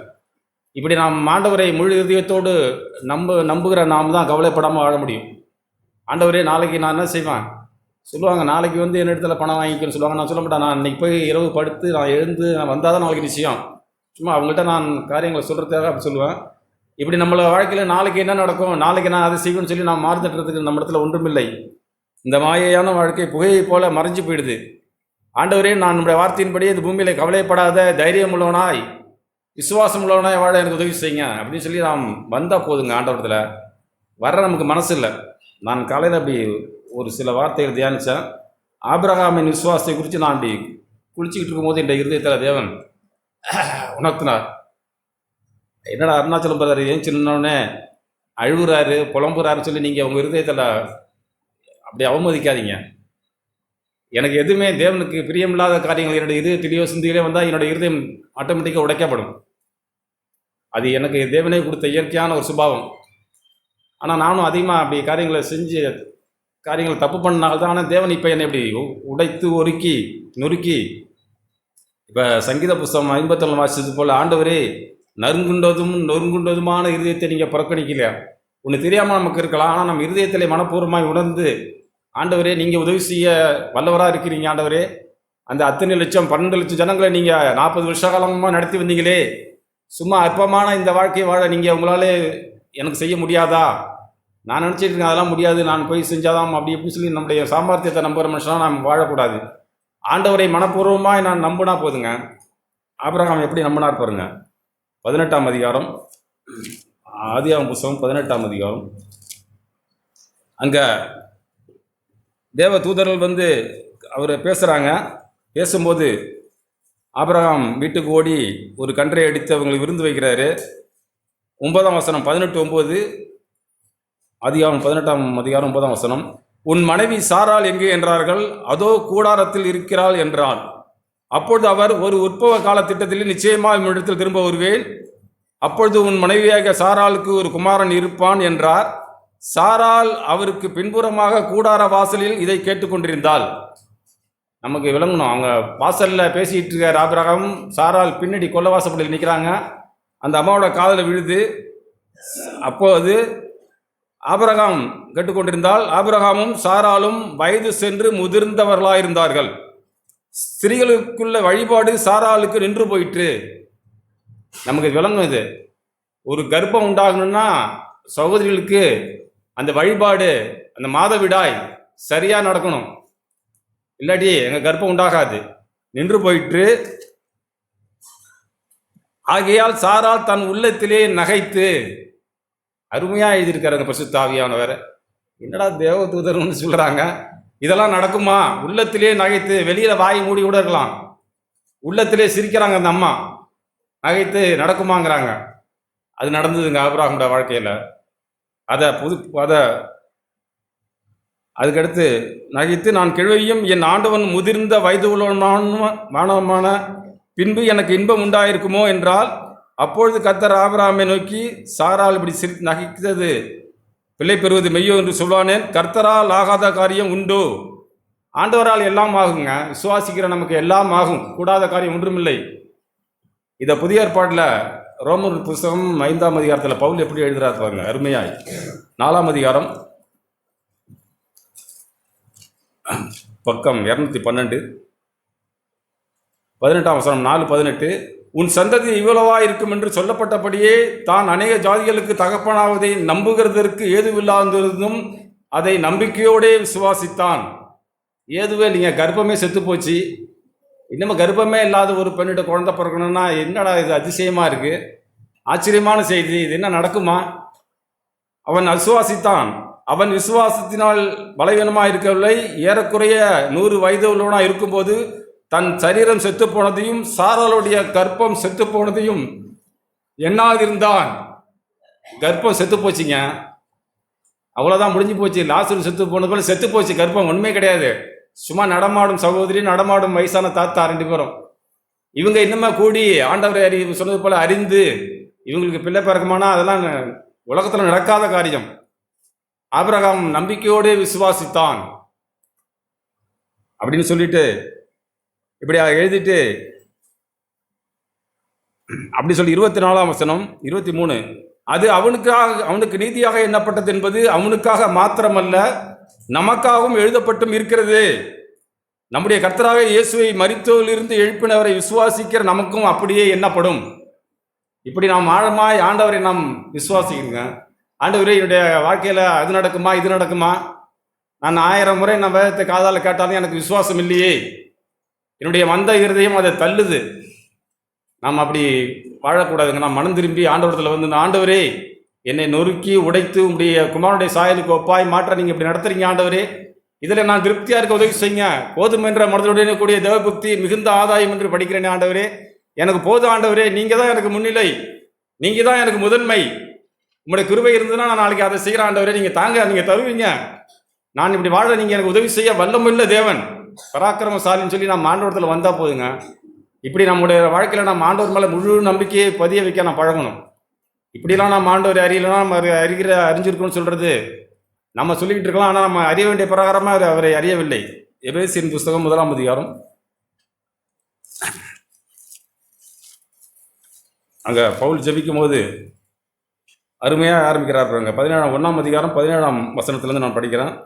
கர்த்தராக இயேசு கிறிஸ்துவின் தேவனும் மகிமையின் பிதாவானவர் தம்மை நீங்கள் அறிந்து கொள்வதற்கான ஞானத்தையும், அவர் ஜெபிக்கும் போது அருமையாக ஆரம்பிக்கிறாருங்க. முதல்ல நம்ம ஆண்டவரை அறிந்து கொள்வதற்கான ஞானத்தையும் தெளிவையும் அளிக்கிற ஆவியை உங்களுக்கு தந்தருள வேண்டும் என்றும் ஒரு தெளிவு நமக்கு உண்டாகணும். ஆண்டவரே, கல்லை மண்ணையை வழங்கிக்கிட்டு பிள்ளையார் கோளுக்கும் காளியம்மன் தூபம் காட்டின என்னை ஆண்டவரே நீ அழைச்சிங்களே ஆண்டவரே, ஏதோ நான் கேட்டது போல மதம் மாறி நான் கிறிஸ்தவனா வந்துட்டேங்கிறதுனால ஒன்றும் இல்லை, என்னுடைய மனம் மாறி இருக்கா ஆண்டவரே? சூழ்நிலைகள் மத்தியில் நான் உண்மையாக இருக்க விரும்புகிறேனா? அங்கே ஆபிரகாம் பயந்தது போல, பலியிடுன்னு சொன்னது போல அவன் நேர்மையாய் பலியிட்டு ஆண்டவராலே முத்திரை பெற்றாரு. நீ கர்த்தருக்கு பயப்படுகிறது என்று அறிந்திருக்கிறேன். ஒரே ஒரு குழந்தைய கர்ப்பம் செத்து போன அந்த அம்மாவுக்கு கொடுத்துட்டு அதையும் கொண்டு வந்து வெட்டுறான்னு சொன்னோன்னே கொஞ்சம் கூட தயக்கம் காட்டாமல் போனால் என்னுடைய தகப்பனாகி ஆபிரகாமுடைய விசுவாசம் நமக்கு உண்டாகணுங்க. சும்மா ஒளிவு மறைவு ஏமாற்று வேலைகள் அங்கே ஒன்று இங்கே ஒன்று அப்படி நம்மளோட வாழ்க்கையில் இருக்கவே கூடாது. ஆண்டவரே, அதெல்லாம் பழைய வாழ்க்கை ஆண்டவரே, நான் மனம் திரும்பிடுறேன், புதிய வாழ்க்கையை வாழ எனக்கு உதவி செய்யுங்க அப்படின்னா நம்ம கேட்டது போல இயேசு கிறிஸ்து இந்த பூமிக்கு வந்தது நமக்காக தாங்க. 20ஆம் அதிகாரம், யோவான் 20ஆம் அதிகாரம். சரி, இதை படிச்சுட்டு போடும். இப்படி எபேசியர் புஸ்தகத்தில் நான் படித்தது போல தாம் தம்மை அழைத்ததினாலே நமக்கு உண்டாயிருக்கிற நம்பிக்கை என்னதென்றும் பரிசுத்தவான்களிடத்தில் நமக்கு உண்டாயிருக்கிறதான சுதந்திரத்தின் மகிமையின் ஐஸ்வர்யம் என்னதென்றும் தாம் கிறிஸ்துவை மரித்தோரிலிருந்து எழுப்பி அவரிடத்தில் நடப்பித்த தமது பலத்த சத்துவத்தின் வல்லமையின்படியே விசுவாசிக்கிறவர்களாகிய நம்மிடத்தில் காண்பிக்கும் தம்முடைய வல்லமையின் மகா மேன்மையான மகத்துவம் என்னதென்று நீங்கள் அறியும்படிக்கு அவர் உங்களுக்கு பிரகாசமுள்ள ஒரு மணக்கங்களை தர வேண்டுமே. இப்படி ஆண்டவர் லீதியாளின் கண்களை திறந்தது போல நமக்கு ஆண்டவர் ஒரு பிரகாசமுள்ள மணக்கண்கள் தர வேண்டுங்க. சூழ்நிலை நெருக்கம், நாளைக்கு உன்னால் ஒன்றுமே செய்ய முடியாது, நீங்கள் இனிமேல் வேலையே செய்யக்கூடாது, இந்த வயசில் நீ வேலை செய்யக்கூடாதுன்னா என்ன செய்யும்? அவர் சொல்கிறார் டாக்டர், அவர் காரியங்களை வெளிப்படுத்துகிறார். அதுக்காக என்ன ஆண்டவரே நீங்கள் எனக்கு இருக்கீங்க ஆண்டவரே? காட்டுப்புறாக்களை கவனித்து பாருங்கள் சொன்னீங்களா ஆண்டவரே? அதை நான் கவனித்து பார்க்குறேன். அதுக்கு பிழைப்பு விடுகிற ஆண்டவர் எனக்கு பிழைப்பு விட்ட மாட்டீங்களா? இயேசுவே, நான் உம்முடைய உம்முடைய மேல் இருக்கிற விசுவாசத்தினாலே காரியங்களை மேற்கொள்ள எனக்கு உதவி செய்யுங்க அப்படின்னு சொன்னால் தேவன் தம்முடைய ஆவியை நமக்கு தைரியமாக தருவாருங்க. சோர்ந்து போக பண்ணவே மாட்டார். இப்படி நாம் ஒவ்வொரு நாள் வாழும்போது நமக்கு தேவன் ஒரு பிரகாசம் உள்ள மணக்கங்களை நிச்சயமாக தருவார். இப்படி நாம் வாழ்ந்தோம்னா போதுங்க. ஆண்டவர் நாம் தேடி அறிந்து ஆண்டவரையும் அறிகிற அறிவிலே நான் பெருகணுமே அப்படின்னு சொல்லி நாம் ஒவ்வொரு நாளும் நம்மை ஆண்டவருக்குள்ளாக இப்படி நாம் மூழ்கி ஆண்டவருக்கு ஒப்பு கொடுத்து வாழ நாம் பழகினா போதும். ஆண்டவர் நமக்கு உதவி செய்வார். யோவான் 20ஆம் அதிகாரம், அங்கே அந்த சகோதரிகள் போய் கல்லறையில் தேடுறாங்க. தேடும் போது தான் ஆண்டவர் சொல்கிறாரு, 20ஆம் அதிகாரம் 17ஆம் வசனம், அங்கே மரியாளே 16ஆம் வசனத்தில் மரியாளே என்றார். அவள் திரும்பி பார்த்து ரபுனி என்றாள். அதற்கு போதகரே என்ற அர்த்தமாம். இயேசு அவளை நோக்கி, என்னை தொடாதே, நான் இன்னும் என் பிதாவின் இடத்திற்கு ஏறி போகவில்லை. அப்படியே முடிச்சிருக்கலாம் வசனத்தை. பரிசுத்த ஆவியானவரை தொடர்ந்து எப்படி இருக்கிற, நீ என் சகோதரிடத்திற்கு போய், நான் என் பிதாவின் இடத்திற்கும் உங்கள் பிதாவின் இடத்திற்கும் என் தேவனிடத்திற்கும் உங்கள் தேவனிடத்திற்கும் ஏறி போகிறேன். இப்படி ஆண்டவர் பூமிக்கு வந்து நம்மளுடைய பிதாவினிடத்தில் நம்மை கொண்டு போக தாங்க ஆண்டவர் இயேசு கிறிஸ்து பூமிக்கு வந்து நம்மை இப்படி நாம் கவலைப்படாமல் வாழ்வதற்கான ஒரு வழி வாசலை திறந்து வைத்திருக்கிறார். நான் மாத்திரம் மன தெளிவாய் தைரியமாய் உற்சாகமாய், ஆண்டவரே என்னோட வாழ்க்கையை தொடர்ந்து நம்பிக்கையை பெருக செய்யுங்க, நான் சோர்ந்து போக மாட்டேன் ஆண்டவரே எனக்கு உதவி செய்யுங்கன்னு சொன்னால் ஆண்டவர் நமக்கு உதவி செய்ய வல்லவராக இருக்கிறார். இதே 17 யோவான் சுவிசேஷம் 17ஆம் அதிகாரம், அந்த ஜபத்தில் 17ஆம் அதிகாரத்தில் அவர் ஜெபம் பண்ணுவார்.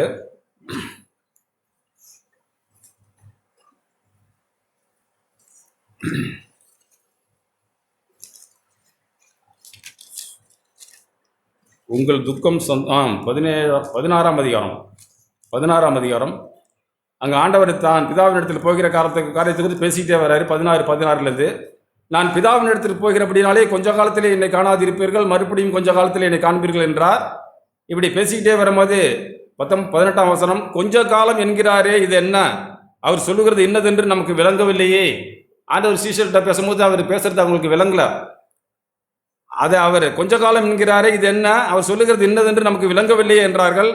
அதை குறித்து தம்மிடத்தில் கேட்கும்படி அவர்கள் விரும்புகிறதை இயேசு அறிந்து அவர்களை நோக்கி, கொஞ்ச காலத்திலே என்னை காணாதிருப்பீர்கள், மறுபடியும் கொஞ்ச காலத்திலே என்னை காண்பீர்கள் என்று நான் சொன்னதை குறித்து நீங்கள் உங்களுக்குள்ளே விசாரிக்கிறீர்களோ? மெய்யாகவே நான் உங்களுக்கு சொல்லுகிறேன், நீங்கள் அழுது புலம்புவீர்கள், உலகமோ சந்தோஷப்படும். அப்படின்னா உலகம், ஏன்னா இயேசுவை இந்த பரிசேயரும் சதுசேயரும் இயேசு சிலுவையில் அறைந்து கொல்ல வேண்டும் என்று சொல்லி ஆவலாக இருக்காங்க. அவரை கொன்றவுடனே அவங்களுக்கு மிகுந்த சந்தோஷம் உண்டாகுது.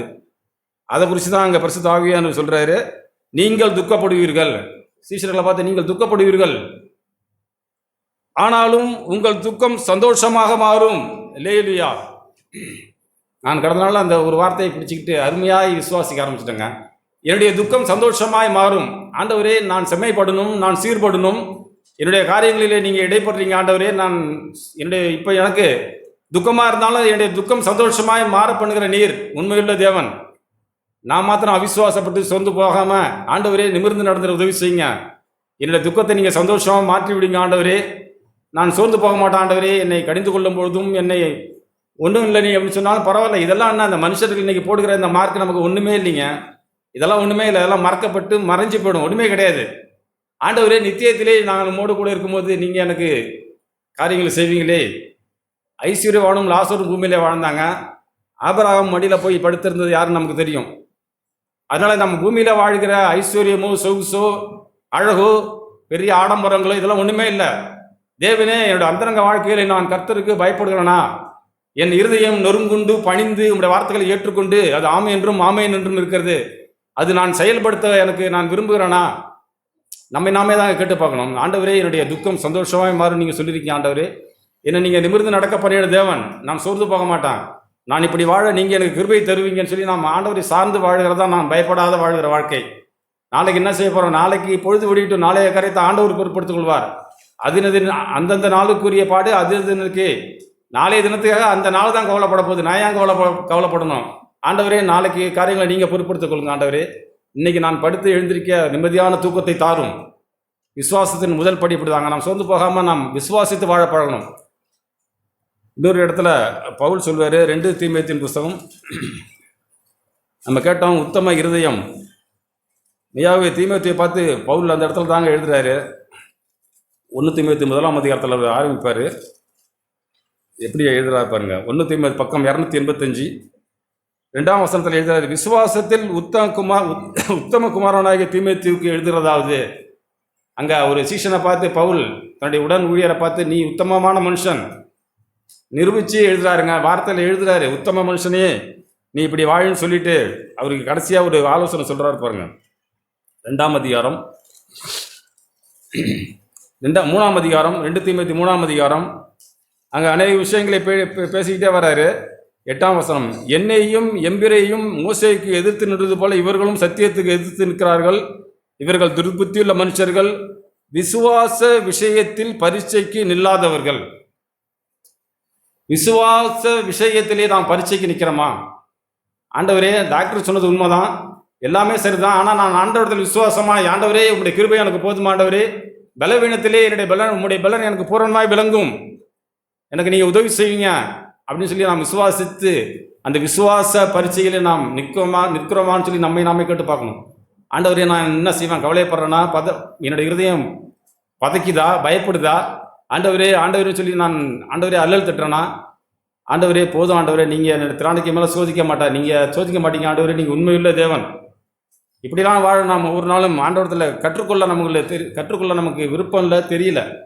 ஆதியிலேருந்து ஆண்டவர் சொல்கிற வார்த்தைகளை நாம் உபாகம புஸ்தகம் 6ஆம் அதிகாரம் நாம் கேட்டோம்ல, இப்போ அதில் மேற்கொண்டு ஒரு சில காரியங்களை படிக்கலாம். 5ஆம் அதிகாரத்தில் அப்படி 6ஆம் அதிகாரத்தில் நாம் படித்தோம்.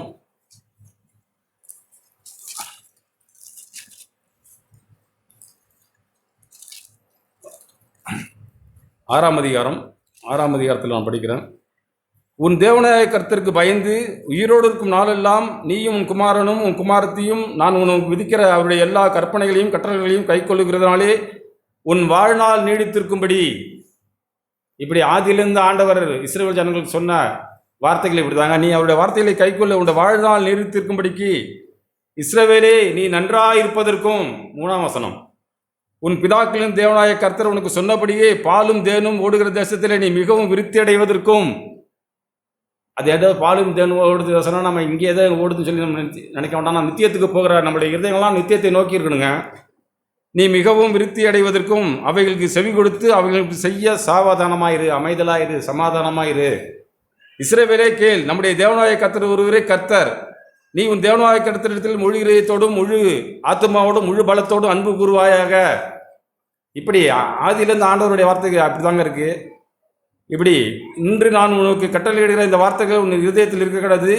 நீ அவைகளை உன் பிள்ளைகளுக்கு கருத்தாய் போதித்து. இன்னைக்கு நம்ம செய்ய தவறுற காரியங்கள், நாம் பிள்ளைகளை விசுவாசத்தில் வளர்க்கலாம், நாமளும் விசுவாசத்தில் வளரல. இந்த வார்த்தைகளை நான் விசுவாசித்து வாழாம என் பிள்ளைகளுக்கு நான் எப்படி போதிக்க முடியும்? பிள்ளைகளுக்கு கருத்தாய் போதித்து, நீ உன் வீட்டிலே உட்கார்ந்து இருக்கிற போதும், வழியிலே நடக்கிற போதும், படுத்துக் கொள்ளுகிற போதும், எழுந்திருக்கிற போதும் அவைகளை குறித்தே பேசி. நான் காலைல என் சொன்னேன், இப்படி என் இருதயத்தில் ஒரு பாட்டு வந்து, எலியாவின் தேவனும் நீர்தானையா, கருத்தாக ஜெபித்திட கிருபை தாருமே, பாகால் முன் உம்மை உயர்த்திடவே பலமுள்ள ஆவியை அருள் செய்யுமே. விசுவாசம் வரும்போது விசுவாச பாடல் நான் பாடணுங்க. எதுக்கு முன்பா நான் படிஞ்சிடக்கூடாது ஆண்டவரே, பலவீனம் என்னை ஒன்று செய்திடக்கூடாது ஆண்டவரே, உதவி செய்யுங்க, நீங்க செய்வீங்க ஆண்டவரே. நாம் இப்படிலாம் நாம் கருத்தாய் நாம் வாழ தெரியலைங்க. நம்முடைய உலகம் நாம் கெட்டது போல பாவத்திலே பிறந்து பாவத்திலே வளர்ந்து தாயின் கர்ப்பத்திலேயே பாவம் சொல்லி நம்ம அந்த பாவத்திலே உழன்று பார்க்குறோம். அதெல்லாம் அதை விட்டுணும். நம்ம ஆண்டவரே, நீங்கள் எனக்காக வந்து பாவத்தை ஜெயிச்சிட்டீங்க ஆண்டவரே, உங்களுடைய கிருபை என் கூட இருக்கிறதுனால பாவம் என்ன மேற்கொள்ளாது, நான் இனிமே இச்சிக்க மாட்டேன், நான் வாங்கினதை சரியா திரும்ப கொடுப்பேன், நேற்றைக்கு நான் தப்பு பண்ணிதான் போய் மனப்பூர்வமாய் மன்னிப்பு கேட்க உதவி செய்யுங்க. நம் இருதயம் எப்படிலாம் உடைக்கப்படல. நாம் வந்து ஆண்டவரத்தில் வரோம், சபைக்கு வரோம், காரியங்கள் செய்கிறோம், நல்லதுதான். ஆனால் இது ஒரு வழி கிடையாது, மேலான வழி நமக்கு. நாம் இன்னும் ஆண்டவரை அறிஞ்சு ஆண்டவரை தேடி விசுவாச விஷயத்திலே நான் பரிசைக்கு நின்று ஆண்டவரே 30 வருஷமாவதுனா நானும் என் மனைவியும் சமாதானமாய் படுத்து தூங்குறோமானா நம்ம தான் கேட்டு பார்க்கணும். சமாதானமாக இருக்கிறோமான்னு சொல்லி நாம் நிச்சயத்துக்கு கொண்டா போதுங்க. ஏற்றத்தாழ்வுகள் வரும், குறைகள் வரும், பரவாயில்ல. நான் நேர்மையாக சொல்கிறாள், நான் அன்னைக்கு இருந்தது போல இன்னைக்கு இல்லையே. எவ்வளோ காரியங்கள் தேவன் மூலமாய் நான் சிக்ஷிக்கப்பட்டு என்னை மனதிருப்பு செய்திருக்கிறாரே அப்படின்னு சொல்லி நாம் ஆண்டவருக்கு மனப்பூர்வமாய் நன்றி சொல்லி இப்படி வாழ நானும் பழகியிருக்கேன். இப்படி நாம் கருத்தாய் வாழ்ந்து போதிச்சா மெய்யாகவே நம்மளோட வாழ்க்கை அருமையாய் இருக்குங்க. நமக்கு ஆண்டவர் செய்கிற காரியங்களை அதுக்கு அடுத்து எழுதியிருக்கு பாருங்க. உன் தேவனாய கர்த்தர் உனக்கு கொடுப்பேன் என்று ஆபிரகாம், ஈசாக்கு, யாக்கோபு என்பவர்களாகிய உன் பிதாக்களுக்கு ஆணையிட்டு கொடுத்த தேசத்திற்கு உன்னை பிரவேசிக்க பண்ணும்போது நீ கட்டாத வசதியான பெரிய பட்டணங்களையும் நீ நிரப்பாத சகல நல்ல வஸ்துக்களையும் வஸ்துக்களாலும் நிரம்பிய வீடுகளையும் நீ வெட்டாத அப்படி காரியங்களை நீ செய்யாத ஒன்று ஆண்டவர் உனக்கு தருவார் அப்படின்னோடனே நாம் வந்து பெருசாக யோசிக்க வேண்டாம். இன்னைக்கு பிள்ளைகள் மூலமாய் சூழ்நிலைகள் மூலமாய் எனக்கு இப்போ மாதம் 10,000 டக்குன்னு வருதுங்க. ஆண்டவரே ஸ்தோத்திரம். ஒரு நாள் நான் என்னுடைய அறியாமல் சொல்லிட்டேன், எங்கள் பொண்ணு அனுப்புகிற பணத்தை சொல்லி என் பொண்ணு சொல்லி, அம்மா உனக்கு ரொம்ப நன்றின்னேன். உடனே இந்த நன்றின்னு சொல்கிற வார்த்தைக்கு சொல்லவே கூடாதுப்பா, நீங்கள் இன்னும் தப்பாக பேசுகிறீங்க. நான் சம்பாதிச்சு உங்களுக்கு கொடுக்காம யாரை கொடுக்க போகிறேன்? இதுக்கு போய் நீங்கள் நன்றி சொல்கிறீங்களே. என்னுடைய பிள்ளை எனக்கு சொன்னப்போ மிகுந்த சந்தோஷமாக இருந்துட்டு, இப்படி எனக்கு சூழ்நிலைகள் மத்தியில் அதிக காசு வரும்போது, பணம் வரும்போது, இப்போ நான் மிதப்பாக இருக்கிறதுனா, ஆண்டவரே இதெல்லாம் ஒன்றும் இல்லை ஆண்டவரே, கேட்டது போல் எல்லா உம்மாலே உண்டானது எல்லாவற்றையும் உமக்கே கொடுக்கிறேன், இது இன்னைக்கு வரும் இல்லாமல் போய்டும் ஆண்டவரே, நான் என்ன செய்யணும் சொல்லுங்க, நான் விசுவாச விஷயத்தில் பரீட்சைக்கு நிற்கணுமே, என்னை உறுதிப்படுத்துங்க ஆண்டவரே, உங்களுடைய ஆவி எனக்கு தாருங்க, பாகால் முன் முடங்காத முழங்கால் எனக்கு வேண்டுமே, உறுதியுள்ள ஒரு இருதயம் வேண்டுமே. நான் இப்படி ஆண்டவரத்தில் கேட்டு நாம் பிள்ளைகளுக்கு போதிச்சா போதுங்க, அந்த பிள்ளைகள் எந்த இடத்துல இருந்தாலும் விசுவாசத்திலே தைரியமாக நின்று விடுவார்கள். இப்படி நம்முடைய விதை நாளைக்கு விளையுங்க. நம்ம என்ன விதைக்கிறோமோ அதுதான் விளையும். அதனால் நம்ம விசுவாசத்தில் நம்ம தைரியமாக வாழ நமக்கு தேவன் உதவி செய்வார். இப்படி நாம் வாழும்போது அந்த காரியங்களை நீங்கள் படிச்சு, நீங்கள் நன்றாக இருப்பதற்கும் 24ஆம் வசனம் 18ஆம் வசனம், நீ நன்றாக இருக்கிறதற்கும் கர்த்தரின் பிதாக்களுக்கு ஆணையிட்டு கொடுத்தது நல்ல தேசத்தை நீ பிரவேசித்து அதை சுதந்திரிப்பதற்கும் இப்படி காரியங்கள் சொல்லிக்கிட்டே வந்து 24ஆம் வசனத்தில், இந்நாளில் இருக்கிறது போல நம்மை அவர் உயிரோடே காப்பதற்கும், காலைல வந்து ஜபிக்கும்பொழுது ஆண்டவரே இந்த நாளை எனக்கு கூட்டி கொடுத்தீங்க, சபை கூட நான் வந்திருக்கிறேன், எனக்கு ஜீவனை கொடுத்தீங்களே நன்றின்னு சொல்லி ஆரம்பிக்கிறேன். நாம் இப்படியே காலம் முழுக்க வாழணுங்க. ஒவ்வொரு நாளும் நீங்கள் கூட்டி கொடுக்குறீங்க ஆண்டவரே. நான் நன்றாக இருப்பதற்கும் நம்முடைய தேவனாய கர்த்தருக்கு பயந்து இந்த எல்லா கட்டளையும் எப்படி செய்வதற்கும் கர்த்தர் நமக்கு கட்டளையிட்டார். இப்படி இந்த எல்லா கட்டளைகளின் படியும் செய்ய சாவதானமாக இருந்தால் நமக்கு நீதியாக இருக்கும் என்று சொல்கிறார். இதுதாங்க நீதி. இதுதான் நாம் விசுவாசத்திலே வளர்ந்திருக்கோம், ஆண்டவரை அறிஞ்சிருக்கிறோம். ஆண்டவரே, நான் எந்த மனுஷனையும் பிரியப்படுத்தி வாழ விரும்பல ஆண்டவரே, உங்களையே நான் பிரியப்படுத்த உதவி செய்யுங்க. கர்த்தரை தேடுகிற ஆண்டவரே இருதயம் மகிழ்ந்து கழி கூறுமே, விசுவாசிக்கிறோன் பதறான். ஆண்டவரே, நான் வெட்கப்பட்டு போக மாட்டேன் ஆண்டவரே, நீர் என்னை வெட்கப்படுத்துகிற தேவனே இல்லை, என்னை சந்தோஷப்படுத்துகிற உற்சாகப்படுத்துகிற மனம் திரும்ப செய்கிற ஆண்டவரே, நான் மனம் திரும்பிடுற ஆண்டவரே, எனக்கு உதவி செய்யுங்க அப்படின்னு சொல்லி மனம் திரும்பி வந்தால் போதுங்க. நான் கேட்டது போல் கெட்ட குமாரன் இளையகுமாரன் குறித்து நாங்கள் வெள்ளிக்கிழமை தேவச்சோம். சரி, கெட்ட குமாரன் சொல்லவே கூடாது, இளையகுமாரன் மூத்த குமாரன். இளையகுமாரனுக்கு எல்லா காரியங்களும் தெரியும், எல்லாத்தையும் வீணாக அழிச்சு போட்டுட்டாரு. இளையகுமாரன் ஒன்றை உணர்ந்தாருங்க, என்னுடைய தகப்பன் வீட்டிலே பூரணமாய் இருக்கிறதே, எத்தனையோ பேர் பூரணமாய் சாப்பிடுகிறார்கள், நானோ பசியினாலே வாடுகிறேன் சாகிறேன். அவன் எடுத்த தீர்மானம் அதுதாங்க. அவனுக்கு பசி வறுமை ஒன்றுமே இல்லை, எல்லாமே அழிஞ்சு போச்சு. நான் ஒன்று செய்வேன், என் தகப்பனத்தில் திரும்பி போவேன். ஆழமாய் அவன் இருந்த அந்த இடத்துல தகப்பனத்தில் திரும்பி போவேன்னு சொல்லி, நான் இப்படிலாம் போய் எங்கள் அப்பாட்ட நான் சொல்லுவேன்னு சொல்லிட்டு வந்து தாங்க சொல்கிறாரு. அவன் வந்து சொல்லவே இல்லை. சொல்வதற்கு முன்னாடியே தகப்பன் ஓடி போய் அவனை கட்டி அணைத்து, ஆண்டவருக்கு நம்முடைய இருதயம் நன்றாகவே தெரியுங்க, நம்ம வந்து எதையும் மூடி மறைக்க வேண்டாம். ஆண்டவரே, நான் நம்முடைய ஆவியினால் நடத்தப்பட்டு உமக்கென்று நான் வாழ்கிற வாழ்க்கை அது உண்மைதான்னா நீங்கள் என்னை கட்டி அணைச்சி முத்தமிட்டு என்னை வாழ செய்வீங்க ஆண்டவரே, நான் சோர்ந்து போக மாட்டேன். இன்னும் நான் ஆண்டவரை கனி கொடுக்க நீங்கள் உதவி செய்யுங்க. சகலவித கனிகளை தந்து அவரை அறிகிற அறிவுக்கு நேராக என்னை வளர்த்துவீங்க ஆண்டவரே. இன்றைக்கி எனக்கு நிறைய காரியங்கள் தெரியாமல் இருக்குது, பரவாயில்ல ஆண்டவரே, நாளைக்கு நான் தெரிஞ்சுப்பேன், நீங்கள் விளங்க செய்வீங்க, நீங்கள் என்னோட பேசுவீங்க ஆண்டவரே, பரிசுத்த ஆவியை தந்து என்னை நடத்துவீங்க ஆண்டவரே, நான் பயமில்லாமல் வாழ நீங்கள் எனக்கு உதவி செய்வீங்க அப்படின்னு சொல்லி நம்ம நம்பிக்கை ஆண்டவர் மேலே வைப்போம். ஆண்டவர் நமக்கு உதவி செய்வார். ஆமென்.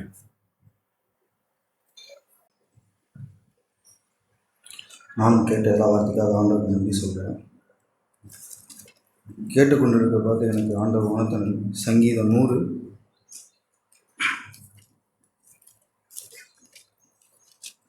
நம்ம கிறிஸ்தவ வாழ்க்கைக்கு ஒரு ஸ்ட்ராங்கான ஒரு பேஸ் மட்டும் அப்படின்னு சொல்லணும்னா, முதல்ல வந்து இந்த ரட்சிப்பின் காரியத்தை வந்து நம்ம தெளிவாக புரிஞ்சுக்கணும்.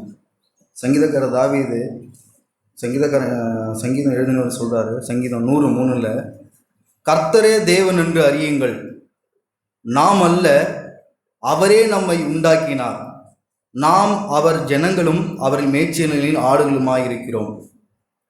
அவர் வாசலில் துதியோடும் அவர் பிராரங்களில் புகழ்ச்சியோடும் பிரவேசித்து அவரை துதித்து அவருடைய நாமத்தை ஸ்தோத்திரியுங்கள்.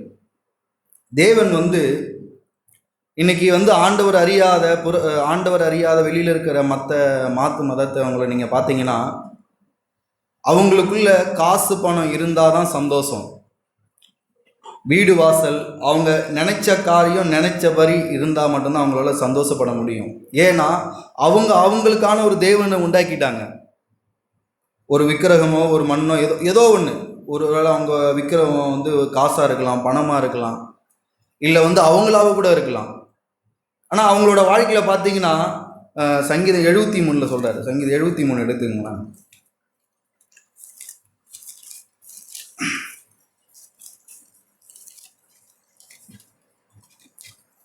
நமக்கும் இந்த மாரி கேள்விகள் நிறையா வரலாம். என்ன வரும்னா, அவர் ஆசாப்பு நேர்மையாக கேட்குறாரு.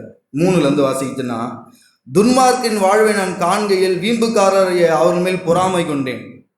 மரண பரியந்தமும் அவளுக்கு எடுக்கநிலை, அவருடைய பலன் உறுதியாக இருக்கிறது. நரர் பெரும் வருத்தத்தில் அகப்படார்கள், மனுஷர் அடையும் உபாதியை அடையார்கள். ஆகையால் பெருமை சர்ப்பணியைப் போல அவர்களை சுற்றி கொள்ளும், கொடுமை ஆடையைப் போல அவர்களை மூடிக்கொள்ளும். இப்படி அவர் சொல்லிட்டு வர்றாரு. அவர்கள் கண்கள் கொழுப்பினால் எடுப்பாய் பார்க்கிறது, அவர்கள் இருதயம் விரும்புவதிலும் அதிகமாய் நடந்தேறுகிறது. அவர்கள் சீர்கட்டு போய் அகந்தையாய் கொடுமையை பேசுகிறார்கள், இருமாப்பாய் பேசுகிறார்கள். இப்படியே சொல்லிட்டே வர்றாரு. அப்போ 11 அவர் சொல்றாரு, இது தேவனுக்கு அது எப்படி தெரியும், உன்னதமானவருக்கு அதை பற்றி அறிவு உண்டோ என்று சொல்லுகிறார்கள். இப்படிதான் அவங்க தேவனை குறித்து அவங்களுக்கு கவலை இல்லை. ஏன்னா அவங்களுக்கு உண்டாக்குன தெய்வம்லாம் பார்த்தீங்கன்னா அவங்களுக்கு ஒன்றுமே உணர்த்தாது, போதிக்காது, நடத்தாது. ஆனால் நம்ம ஆண்டவரோ நம்ம வழி இடரும்போது நம்ம இதயத்திலிருந்து பேசுகிற ஆண்டவராக இருக்கிறார். ஒரு வசனம் மறுபடியும் உபாகத்தை நான் வாசிக்க பார்த்து ஒரு வசனத்தை ஆண்டவர் உணர்த்தினார். உபாகம் 7:6 வாசிக்கிறேன். உபாகம் 7:6, நீ உன் தேவனாகிய கர்த்தருக்கு பரிசுத்த ஜனம், பூச்சக்கரத்தில் உள்ள எல்லா ஜனங்களிலும் கர்த்தர் உன்னை தமக்கு சொந்தமாய் இருக்கும்படி தெரிந்து கொண்டார். சகல ஜனங்களிலும் நீ திரட்சியான ஜனம் என்று கர்த்தர் உன் பேரில் அன்பு வைத்து உன்னை தெரிந்து கொள்ளவில்லை. நீங்கள் சகல ஜனங்களிலும் கொஞ்சமாயிருந்தீர்கள். கர்த்தர் உங்கள் மேல் அன்பு கூர்ந்ததினாலும் உங்கள் பிதாக்களுக்கு இட்ட ஆணையை காக்க வேண்டும் என்பதினாலும் கர்த்தர் பலத்த கையினாலும் உங்களை புறப்பட பண்ணி அடிமைத்தன வீணாகிய எகிப்திலிருந்து அதன் ராஜாவான பார்வோனின் கையில் என்றும் உங்களை மீட்டு கொண்டு. கீழே பார்த்தீங்கன்னா, ஆகையால் உன் தேவனாகிய கர்த்தரே தேவன் என்றும் தம்மிடத்தில் அன்பு கூர்ந்து தமது கற்பனை கை கொள்ளுகிறவர்களுக்கு அவர் 1000 தலைமுறை மட்டும் உடன்படிக்கையும் தயவையும் காக்கிற உண்மையிலே தேவன் என்றும். அப்படியே வாசித்து பார்த்தீங்கன்னா நிறைய காரியம் சொல்வார். தேவன் அவர் தான் நம்மளை தேடி வந்தார். இதை நாம் முதல்ல ஆழமாக உணரணும். இதை ஆழமாக நம்ம உணர்ந்தால் மட்டும்தான் நம்மளோட இந்த கிறிஸ்துவ வாழ்க்கை ரொம்ப சந்தோஷமாக இருக்கும். ஏன்னா நம்மக்கிட்ட எப்படி சொல்கிறதுனா, நமக்கு பணம் இருக்கு. இப்போ உலகத்தால் இருக்க சந்தோஷம்லாம் பார்த்தீங்கன்னா நிலையற்ற சந்தோஷம். இன்னைக்கு என்னோட வாழ்க்கையில் நான் பார்த்த, கடந்த காலத்தில் நான் பார்த்த எனக்குள்ளே இருந்த பிரச்சனை என்னன்னா, தேவன் என்னை தெரிந்து கொண்டார்ன்றதை முதல்ல நான் நம்ப முடிய மாட்டேது. நம்ம சபைக்கு வந்துட்டோம், பதில் சொல்றதை பார்த்து அது ஆண்டவர் ஆவியில் அறியணும். பவுலு கூட இடத்துல சொல்றாரு, என்ன சொல்றேன்னா, நான் ஆண்டவர் இயேசுவை நான் மாம்சத்தின்படி அறிந்திருந்தாலும் இனி நான் மாம்சத்தின்படி நான் அவரை அறிய மாட்டேன். அப்படி சொல்லிட்டா மற்ற காரியங்கள் அவர் சொல்ல பார்த்து நம்ம ஆவியில் தேவனை அறியணும். மாம்சத்தில் அறியறதுக்கும் ஆவியில் அறியறதுக்கும் பல வித்தியாசம் இருக்கு. இங்கே நம்ம பவுல் இப்போ நம்ம எபேசியர்கள் நம்ம வாசித்தோம். அதை அவர் எழுத பார்த்து எப்படி எழுதுறாருன்னா, என்னோட நிருபங்களை நீங்கள் ஒரு 3-4 முறை வாசிச்சிங்கன்னா இது உங்களுக்கு விளங்கிடும் அப்படின்னு அவர் சொல்லலை. நம்ம என்ன நினச்சிக்கிறோன்னா, நம்ம சபைக்கு வந்துட்டோன்னா சபையில் எல்லா காரியம் நமக்கு விளங்கிடும் அப்படின்னு நம்ம நினைக்கிறோம். இல்லை, அதை நம்ம ஆண்டவர்கிட்ட போய் நம்ம முழங்கால் படியிட்டு, நம்ம பிரதர் வாசிச்சாங்கல்ல மத்தேயுல, அது யாருக்கு தேவன் அந்த காரியத்தை வெளிப்படுத்துறாரு பார்த்தீங்கன்னா ரொம்ப சந்தோஷமா இருந்தது. பிரதர் வாக்கிய பார்த்து எனக்கு ரொம்ப உற்சாகமா இருந்தது. அது மத்தேயு 11 27 25 நான் வாசிக்கிறேன். அந்த சமயத்திலே இயேசு சொன்னது, பிதாவே, வானத்துக்கும் பூமிக்கும் ஆண்டவரே, இவைகளை ஞானிகளுக்கும் கல்விவான்களுக்கும் மறைத்து பாலகருக்கு வெளிப்படுத்தபடினால் உம்மை ஸ்தோத்திரிக்கிறேன்.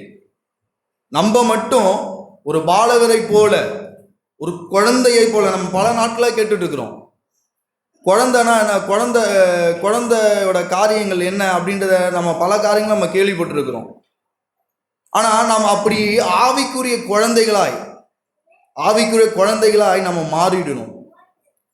நான் என்னோட பிள்ளைகளை நான் சில காரியங்களை நான் பார்த்து எப்படி பார்க்குறேன்னா, அந்த பிள்ளைங்க வந்து நம்ம என்ன பண்ணாலும் சரி, அந்த பிள்ளைங்களை நம்ம திட்டினாலும் அடித்தாலும் கண்டித்தாலும் திருத்தினாலும் அது திரும்ப என்ன பண்ணும், குழந்தைங்க அவங்க அப்பாவை தான் தேடி வந்துடும். நம்ம அநேக நேரத்தில் என்ன பண்ணுறோம், ஆண்டவர் நம்ம பல விதங்களை வந்து சிச்சிக்க பார்க்குறாரு. எதுக்கு? நம்மளை வந்து அழிச்சி போடும்படி இல்லை, நம்ம கிட்ட இருக்கிற களிம்பை நீங்கும்படி, களிமை நீக்கி அவர் நம்மளை தெரிஞ்சுக்கிட்டாரு. நம்மளை கொண்டு தான் அவரோட இந்த பூமியில் தம்முடைய நாமத்தை மகிமைப்படுத்தணும் அவர் தெரிஞ்சுக்கிட்டாரு. வேற வழியே இல்லை. அது நம்ம அது நான் எனக்கு அதை வந்து யோசிக்க பார்த்தே என்னோட அந்தரங்கத்தில் நான் அழாமல் இருக்க முடியல. ஆண்டவரே, என்கிட்ட என்னத்தை நீங்கள் பார்த்தீங்க, என்னத்தை பார்த்து என்னை நீங்கள் ரசித்தீங்க ஆண்டவரே, அப்படி நம்ம ஒவ்வொருவரும் ஆழமாக நம்ம உணர்ந்து கொள்ளணும். நமக்கு வந்து ஏதோ நம்ம வந்துட்டோம், நம்மளோட வாழ்க்கையில் நம்ம பெரிய பாவி இல்லை. பிரதர்லாம் பிரதர்லாம் கண்ணீர் வடிக்க பார்த்து நம்ம என்ன நினைக்கிறோம், இன்னும் இங்கே வந்து சும்மா அழுதுட்டு இருக்கிறாங்க, சும்மா உணர்ச்சி வசம் அழுதுட்டு இருக்காங்க அப்படி நம்ம நினைக்கிறோம். ஆனால் உண்மையாலுமே இயேசு கிறிஸ்துவோட மரணத்தை நம்ம எப்படி பார்க்கணும் அப்படின்னா, என்னுடைய அண்ணன், நான் ஏற்கனவே சொல்லியிருக்கேன், மறுபடியும் நான் சொல்கிறேன், எங்கள் வீட்டில் சாவு விழுந்துடுச்சுன்னா, ஒரு உதாரணம், எங்கள் வீட்டில் ஒரு சாவு விழுந்துடுச்சு, என்னோட பையன் இறந்துட்டான்னு வச்சுங்களேன், சாவுக்கு நிறைய பேர் வந்திருப்பாங்க. அவங்க அழுவாங்களா கேட்டாங்க, எல்லாரும் அழுவாங்க. ஆனால் நான் எப்படி அழுவேன்? அவங்க அழுதுட்டு போயிடுவாங்க. எனக்கு அந்த பாதிப்பு எப்படி இருக்கும்? அப்படிதான் இயேசு கிறிஸ்துவோட மரணத்தை நான் பார்க்கணும். அது வந்து எப்படி இருக்குன்னா, அது வேணாம், அது இதில் இருக்குது, சகரியாவில் இருக்குது, சகரியா 12 இருக்குது. நீங்கள் போய் என்ன பார்த்தீங்க, அவங்களுக்கு தலைச்சம்புள்ளைக்கு அழுகிறது போல அவங்க துக்கித்து அழுவாருன்னு இருக்கு. அப்படிதான் நம்ம பாவத்தை முதல்ல நம்ம பார்க்கணும். ஆண்டவரே, என்னுடைய பாவம் தானே ஆண்டவரே உங்களுடைய சிலுவையில் அறிய காரணமாக இருந்தது, நான் இந்த பாவத்தை நான் செய்யவே கூடாது ஆண்டவரே, தெரியாமல் செஞ்சிட்டேன் ஆண்டவரே. அப்படி நம்ம ஒரு மனம் திரும்புதல் வர பார்த்து ஒரு குழந்தையை போல நம்ம மனம் திரும்பணும் அப்படின்னா, நிச்சயமாகவே தேவன் வந்து ஒருத்தவங்களுக்கு தான் வெளிப்படுத்தணும், ஒருத்தவங்களுக்கு வெளிப்படுத்த மாட்டாலும் அப்படிலாம் கிடையவே கிடையாது. ஒருத்தவங்களோட வாழ்க்கை சுகர்ச்சியமாக இருக்குது, ஒருத்தவங்களோட வாழ்க்கை ஆசுவாதமாக இருக்குது. என்னோட வாழ்க்கை அப்படி இல்லைன்னா அவங்களுக்கு மட்டும்தான் ஆண்டவர் செய்கிறார், எனக்கு செய்வார், ஓரவஞ்சனை வச்சு ஆண்டவர் எதுவுமே செய்ய மாட்டார். அவங்க குழந்தைகளை போல மாறிட்டாங்க. அவங்களால அது முடியாது, தேவனால தான் முடியுன்றது அவங்க வாழ்க்கையை அந்த பலிபிடத்தில் வச்சு சரண்டடைஞ்சிட்டாங்க. அவங்க சரண்டடைஞ்சனால அவங்க வாழ்க்கையில் பலிபிடத்தின் அக்கினி அவங்கள மாற்றி கொண்டு இருக்கிறது. நீங்களும் வச்சிங்கன்னா, நம்மளும் வச்சோன்னா நம்மளையும் ஆண்டவர் மாற்றுவார். நாம் கெட்டு போகிறதுக்கு அவருக்கு சித்தமே கிடையவே கிடையாது. நாமளே தான் கெடுத்துக்க முடியும். இஸ்ரவேல் ஜனங்களை சவிக்கும்படி பாலாக் தீர்க்கதரிசியை பாலாக்கு நான் பேலேமுக்கு கூலி பொருத்தி வர பார்த்து 23 அன்னைக்கு போய் படிச்சு பாருங்க. ஆண்டவர் சத்துருக்கு முன்னாடி தன்னுடைய ஜனங்களை விட்டு கொடுக்காத ஆண்டவர். ஆனால் அதே 25, 24 நீங்கள் போய் படித்து பார்த்தீங்கன்னா, அவங்க பிற்பாடு வேசித்தனம் பண்ணி ஒரே நாளில் பல ஆயிரம் பேர் அழிக்கப்பட்டாங்க. நம்ம இதை அறிஞ்சிக்கணும். முதல்ல நம்மளை தேவன் ஒருபோதும் கைவிடவே மாட்டார். தேவன் நம்மளோட தேவைகளுக்கு அவர் சந்திப்பார்.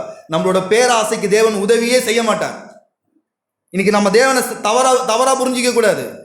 நம்ம சபையில் இருக்கிறோம், அநேகருக்கு கிடைக்காத பாக்கியத்தை தேவன் நமக்கு கொடுத்துருக்கிறாரு. நம்ம சபையையும் நம்மளோட ஆவிக்குரிய வாழ்க்கை நம்ம வீணடிச்சிடவே கூடாது. தேவன் என்னோட தேவைகளுக்கு போதுமான தேவன்.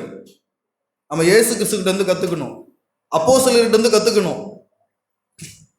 ஒரு முறை சகோதரர் சொன்ன ஒரு காரியம் எனக்கு ரொம்ப ஆச்சரியமா இருந்தது. யோவான் 7 அதிகார கடைசியும் 8 அதிகார தொடக்கத்தில் நீங்கள் படித்து பார்த்தீங்கன்னா, இயேசு கிறிஸ்து கிட்ட நிறைய காசு இருந்தது, ஏகப்பட்ட காசு இருந்தது. ஆனால் அவர் என்ன பண்ணாருன்னா, அன்னைக்கு ராத்திரி போய் மலையில் போய் தங்கினாராம். அவர் ஹோட்டலில் ரூம் எடுத்து தங்க முடியுமானா தங்க முடியும். ஆனால் அவர் என்ன பண்ணாருன்னா அதை செலவழிக்கலை. அவருக்கு தேவைதான், அந்த தேவையிலும் தேவன் சிக்கனமாக இருந்தார். ஆவியானவர் நமக்கு சொல்லிக் கொடுப்பார். நம்ம தாழ்மையாக இருந்தோன்னா இந்த சூழ்நிலை நான் என்ன பண்ணணுன்றது எனக்கு தேவன் சொல்லிக் கொடுப்பார். நம்ம கிட்ட நம்ம தாழ்த்தி நம்ம தேவன்கிட்ட போக மாட்டோம். ஆண்டவரால் எல்லாம் கூடும் ஆண்டவர் நமக்கு சொல்ல, ஆனால் நம்ம அதை நம்ப மாட்டோம். இதே ஒரு சம்பவத்தில் மார்க்கில் நான் வாசித்தேன். மார்க் 23 மார்க் 6 பார்ப்போம். இதை வச்சுட்டு நம்ம மார்க் 6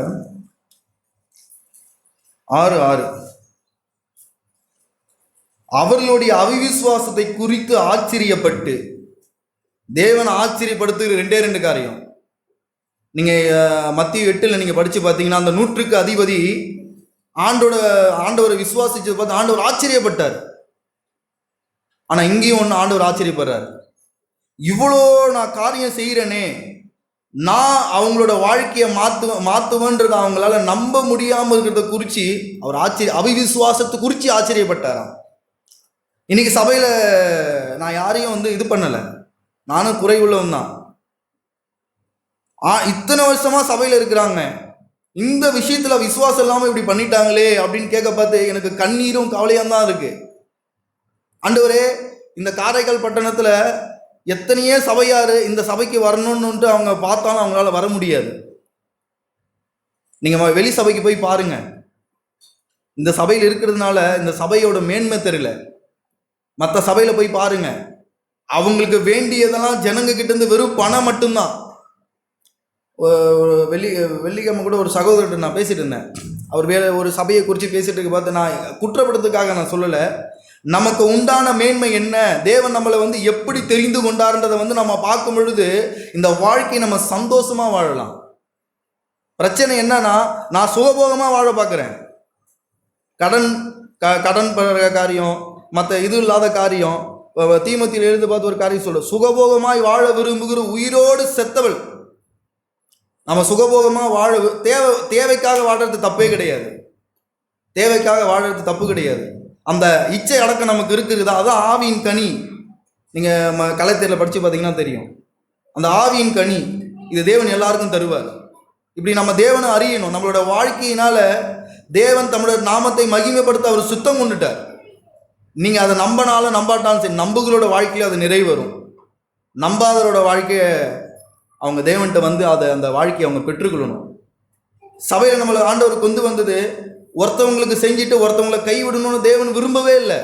இஸ்ரேல் ஜனங்களை வனாந்திரத்திலிருந்து நம்ம கேட்டோம், இஸ்ரேல் ஜனங்களை அவங்க வனாந்திரத்திலிருந்து கொண்டு வர பார்த்து கிட்டத்தட்ட பார்த்தீங்கன்னா 6 லட்சம் புருஷர்களை கொண்டு வந்தார்.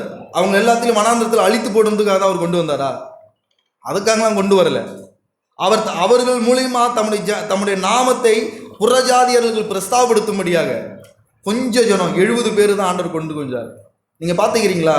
உங்கள் வீட்டில் நிறைய பேர் இருக்கலாம், அது கொஞ்சம் உங்களை தான் ஆண்டவர் தெரிஞ்சிருக்கிறார். எதுக்கு? நம்ம இஷ்டத்துக்கு வாழறதுக்கா? நம்ம இஷ்டத்துக்கு தேவனை பயன்படுத்திக்குவா? அதுக்காக இல்லை. நம்ம இப்படி தேவனை அறியணும். நான் இன்னும் கேட்குறேன், ஆண்டவரே இன்னும் வெளிப்படுத்துங்க ஆண்டவரே. வனாந்திரத்துலேருந்து அந்த ஜனங்க வராங்க, அவங்க கேட்டதெல்லாம் நீங்கள் போய் படித்து பாருங்கள். பிரதர் சொன்னார் 1 தீமோத்தேயு 1 கொரிந்தியர் 10 அவங்க கேட்டதெல்லாம், எங்களுக்கு சாப்பாடு இல்லை, எங்களுக்கு தண்ணி இல்லை, எங்களுக்கு கறி இல்லை, எங்களுக்கு அது இல்லை, இது இல்லை, இல்லை இல்லை இல்லை இல்லை இல்லை, இதுதான் சொல்லிட்டு இருந்தாங்க. ஆனால் அவங்களோட தேவன் இருந்ததை அவங்க கண்களால் பார்க்கவே முடியல. இத்தனை வருஷமா தேவன் நம்மளை வழி நடத்தி வந்த காரியத்தை அவங்களால உணரவே முடியல. அவங்க கண்கள் திறக்கப்படலை. நம்மளும் பல வருஷமா சபையில் இருக்கலாம், நமக்கு சின்ன சின்ன காரியங்கள் நடக்கலாம், ஆனால் உள்ளான மனுஷனுக்குள்ள ஒரு பெரிய அற்புதம் நடக்கணும். ஆவிக்குரிய கண்கள் திறக்கிறது தான் பெரிய அற்புதம். அது நம்மளோட வாழ்க்கையில் நடக்கணும். நம்ம சரீரத்தில் நடக்கிற அற்புதத்தை நம்ம ஏமாந்துட வேணாம். நம்ம கடன் பிரச்சனை நம்ம கடன் பிரச்சனை தீரணும், நம்மளுடைய வியாதியிலேருந்து சுகமாகணும். இது மற்ற மதத்திலிருந்து செய்கிறாங்க. ஆண்டவர் அறியாத மற்ற நீங்கள் போய் பாருங்களேன், நான் பார்த்துருக்கேன். ஏம்மா கோயிலுக்கு போகிறீங்க? அவங்க சொல்லுவாங்க, என் பொண்ணுக்கு இந்த வியாதி இருந்தது, நான் அந்த கோயிலுக்கு போயிட்டு வந்தேன், சரியாயிடுச்சு, அதனால வந்து அந்த ஏதோ ஒரு கையில் எதோன்னா அந்த கை மாரி ஏதோ ஒரு இது பண்ணி அந்த காணிக்கையில் அப்படி போடுவாங்க. அப்படி நம்ம தேவனை அறியக்கூடாது. தேவன் இதெல்லாம் செய்ய மாட்டாரா? இல்லை, அவர் செய்வார். ஒரே ஒரு வசனம் யோவான்ல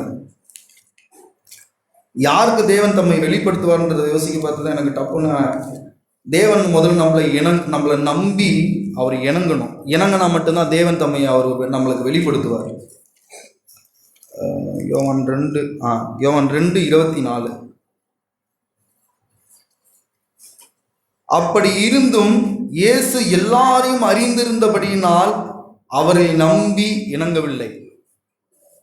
இயேசு எப்பயுமே ஒரு பெருங்கூட்டம் அப்படியே வந்துட்டே இருந்துச்சு. ஆனால் அவங்க எல்லாருக்கும் தேவன் தம்மை வெளிப்படுத்தவே இல்லை. சின்ன கூட்டம், ஒரு 12 பேர். அவங்க நீங்கள் பார்த்தீங்கன்னா துருத்துருன்னு இருக்கிற பேதுரு, மீன் பிடிக்கிறவங்க, ஒரு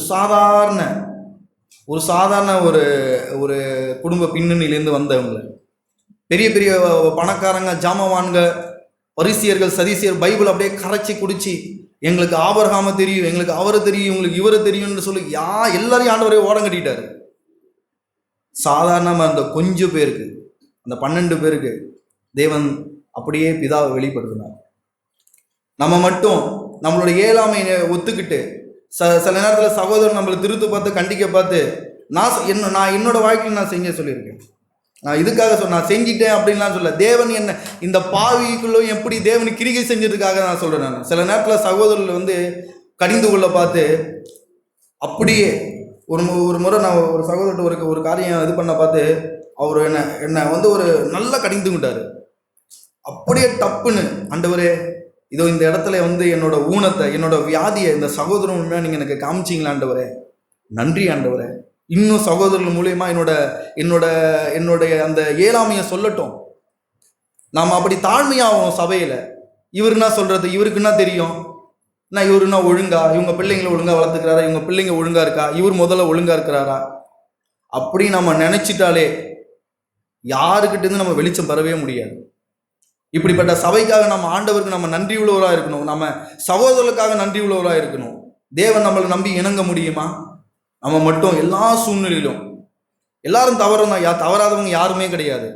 இப்போ சிலரோட வாழ்க்கையில் தேவன் வந்து கிரியை செஞ்சிருக்க. அவங்க வந்து என்னமோ எல்லாத்திலையும் வந்து அப்படியே பூர்ண வரணும் இருந்தாலும் தேவன் அவங்க கிரியை செஞ்சாரா? இல்லை. நம்மளை போல குறைவுள்ள சகோதரருடைய வாழ்க்கையிலும் தேவன் கிரியை செஞ்சிருக்கிறார். ஆனால் என்ன, சில பேர் தங்களை தாழ்த்தி, ஆண்டவரே இது என்னால் உண்டானதல்ல ஆண்டவரே, நாங்கள் உங்களை தெரிஞ்சு கொள்ளலை, நீங்கள் தான் எங்களை தெரிஞ்சுக்கிட்டீங்கன்றது ஆழமாக உணர்ந்துட்டாங்க. நம்ம அப்படி எல்லாரும் உணரணும். கடந்த காலத்தை விட்டுடுவோம். இனியாவது தேவன் நம்ம மூலியமா அவருடைய நாமத்தை நிச்சயம் மகிமைப்படுத்துவார். நம்ம மட்டும் ஆண்டவரே இந்த சூழ்நிலை நான் இப்படி இருந்துட்டு ஆண்டவரே எனக்கு தெரியல ஆண்டவரே, சகோதரங்க சொல்றாங்க, நிறைய காரியங்க சொல்றாங்க, எனக்கு தெரியல ஆண்டவரேன்னு சொல்லிட்டு நம்ம ஆண்டவர்கிட்ட போவோம். தம்மிடத்த வருகிற ஒருவரையும் அவர் புறம்பே தள்ளவே மாட்டார். நிச்சயமா ஆண்டவர் வந்து எல்லாருக்கும் தன்னை வெளிப்படுத்த பார்க்கிறார். எல்லாரும் அறிந்து கொள்வார்கள். பரிசுத்த ஆவியானவர் வரும் பொழுது இது மட்டும் சொல்லி நான் முடிச்சிடறேன். இது மாம்சத்தினால நம்ம அறியவே முடியாது. எபிரியர்ல 10 சாரி இல்லை எபேசியர் 8ஆம் அதிகாரத்தில் 10-11 மட்டும் வாசிப்போம். அந்நாட்களுக்கு பின்பு நான் இஸ்ரவேல் குடும்பத்தார் பண்ண உடன்படிக்கையாவது என்னுடைய பிரமாணங்களை அவருடைய மனதிலே வைத்து அவளுடைய இருதயங்களில் அவைகளை எழுதுவேன். நான் அவர்கள் தேவனாயிருப்பேன், அவர்கள் என் ஜனமாயிருப்பார்கள். அப்பொழுது நல்லா புரிஞ்சுக்கங்க, தேவன் நம்மிடத்துல செய்ய பார்த்து மட்டும்தான் இந்த காரியம் நமக்கு நடக்கும். இது எல்லாருக்கும் நடக்கணும். இங்க இருக்கிற ஒருத்தவங்களோட வாழ்க்கையில் இது நடக்காம போகவே கூடாது. எல்லாரோட வாழ்க்கையும் நடக்கணும். அதுக்காக தான் தேவன் தம்முடைய குமாரன் நமக்காக கொடுத்திருக்கிறாரு. அப்படியே கீழே பார்த்தீங்கன்னா, அப்பொழுது சிறியவன் முதல் கொண்டு பெரியவன் வரைக்கும் எல்லாரும் என்னை அறிவார்கள். எல்லாரும் அறியணும். தேவன் நமக்காக பண்ணி வச்சிருக்கிற காரியம் சாதாரண காரியம் கிடையவே கிடையாது. அவர் நம்மளை குறித்து வெட்கப்படவே இல்லை.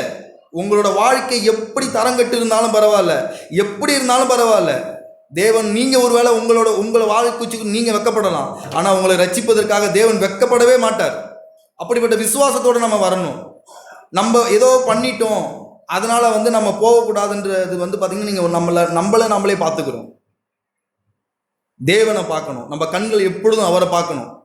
இந்த வாழ்க்கைக்கு நம்மளை அழைச்சாரே அவரை நம்ம பார்க்கும் பொழுது அப்படிப்பட்ட தைரியத்தை நமக்கு கொடுப்பாரு. நீங்கள் அப்படியே கீழே வாசிச்சிங்கன்னா, ஆகையால் கர்த்தரை அறிந்து கொள்கள் என்று ஒருவனும் தன் அயலானுக்கும் ஒருவன் தன் சகோதரனுக்கு போதிக்க வேண்டியதில்லை. இது மட்டும் கர்த்தர் எல்லாரோட வாழ்க்கையிலும் செஞ்சிட்டாருன்னா நம்மளுக்கு யாரும் போதிக்க வேண்டாம், ஆவியானவரே போதிப்பார். நம்ம எல்லா குறைகளையும் கிறிஸ்து இயேசுக்குள்ள அவர் நிச்சயமாய் நிறைவாக்குவார். நம்ம மட்டும் தாழ்மையாக இருந்தோம். ஆண்டவரே எனக்கு இப்போ விளங்கல், ஆண்டவரே நான் அவிவிசுவாசப்படுறேன், எனக்கு புரியல, எனக்கு தெரியல, நம்ம மட்டும் ஒடுங்கி நொறுங்கி அவரோட பாதகத்தில் வந்துட்டோம்னு வச்சுங்களேன், நிச்சயமா நிச்சயமா நிச்சயமா தேவன் நம்மளோட கண்களை நிச்சயமா திறப்பார்.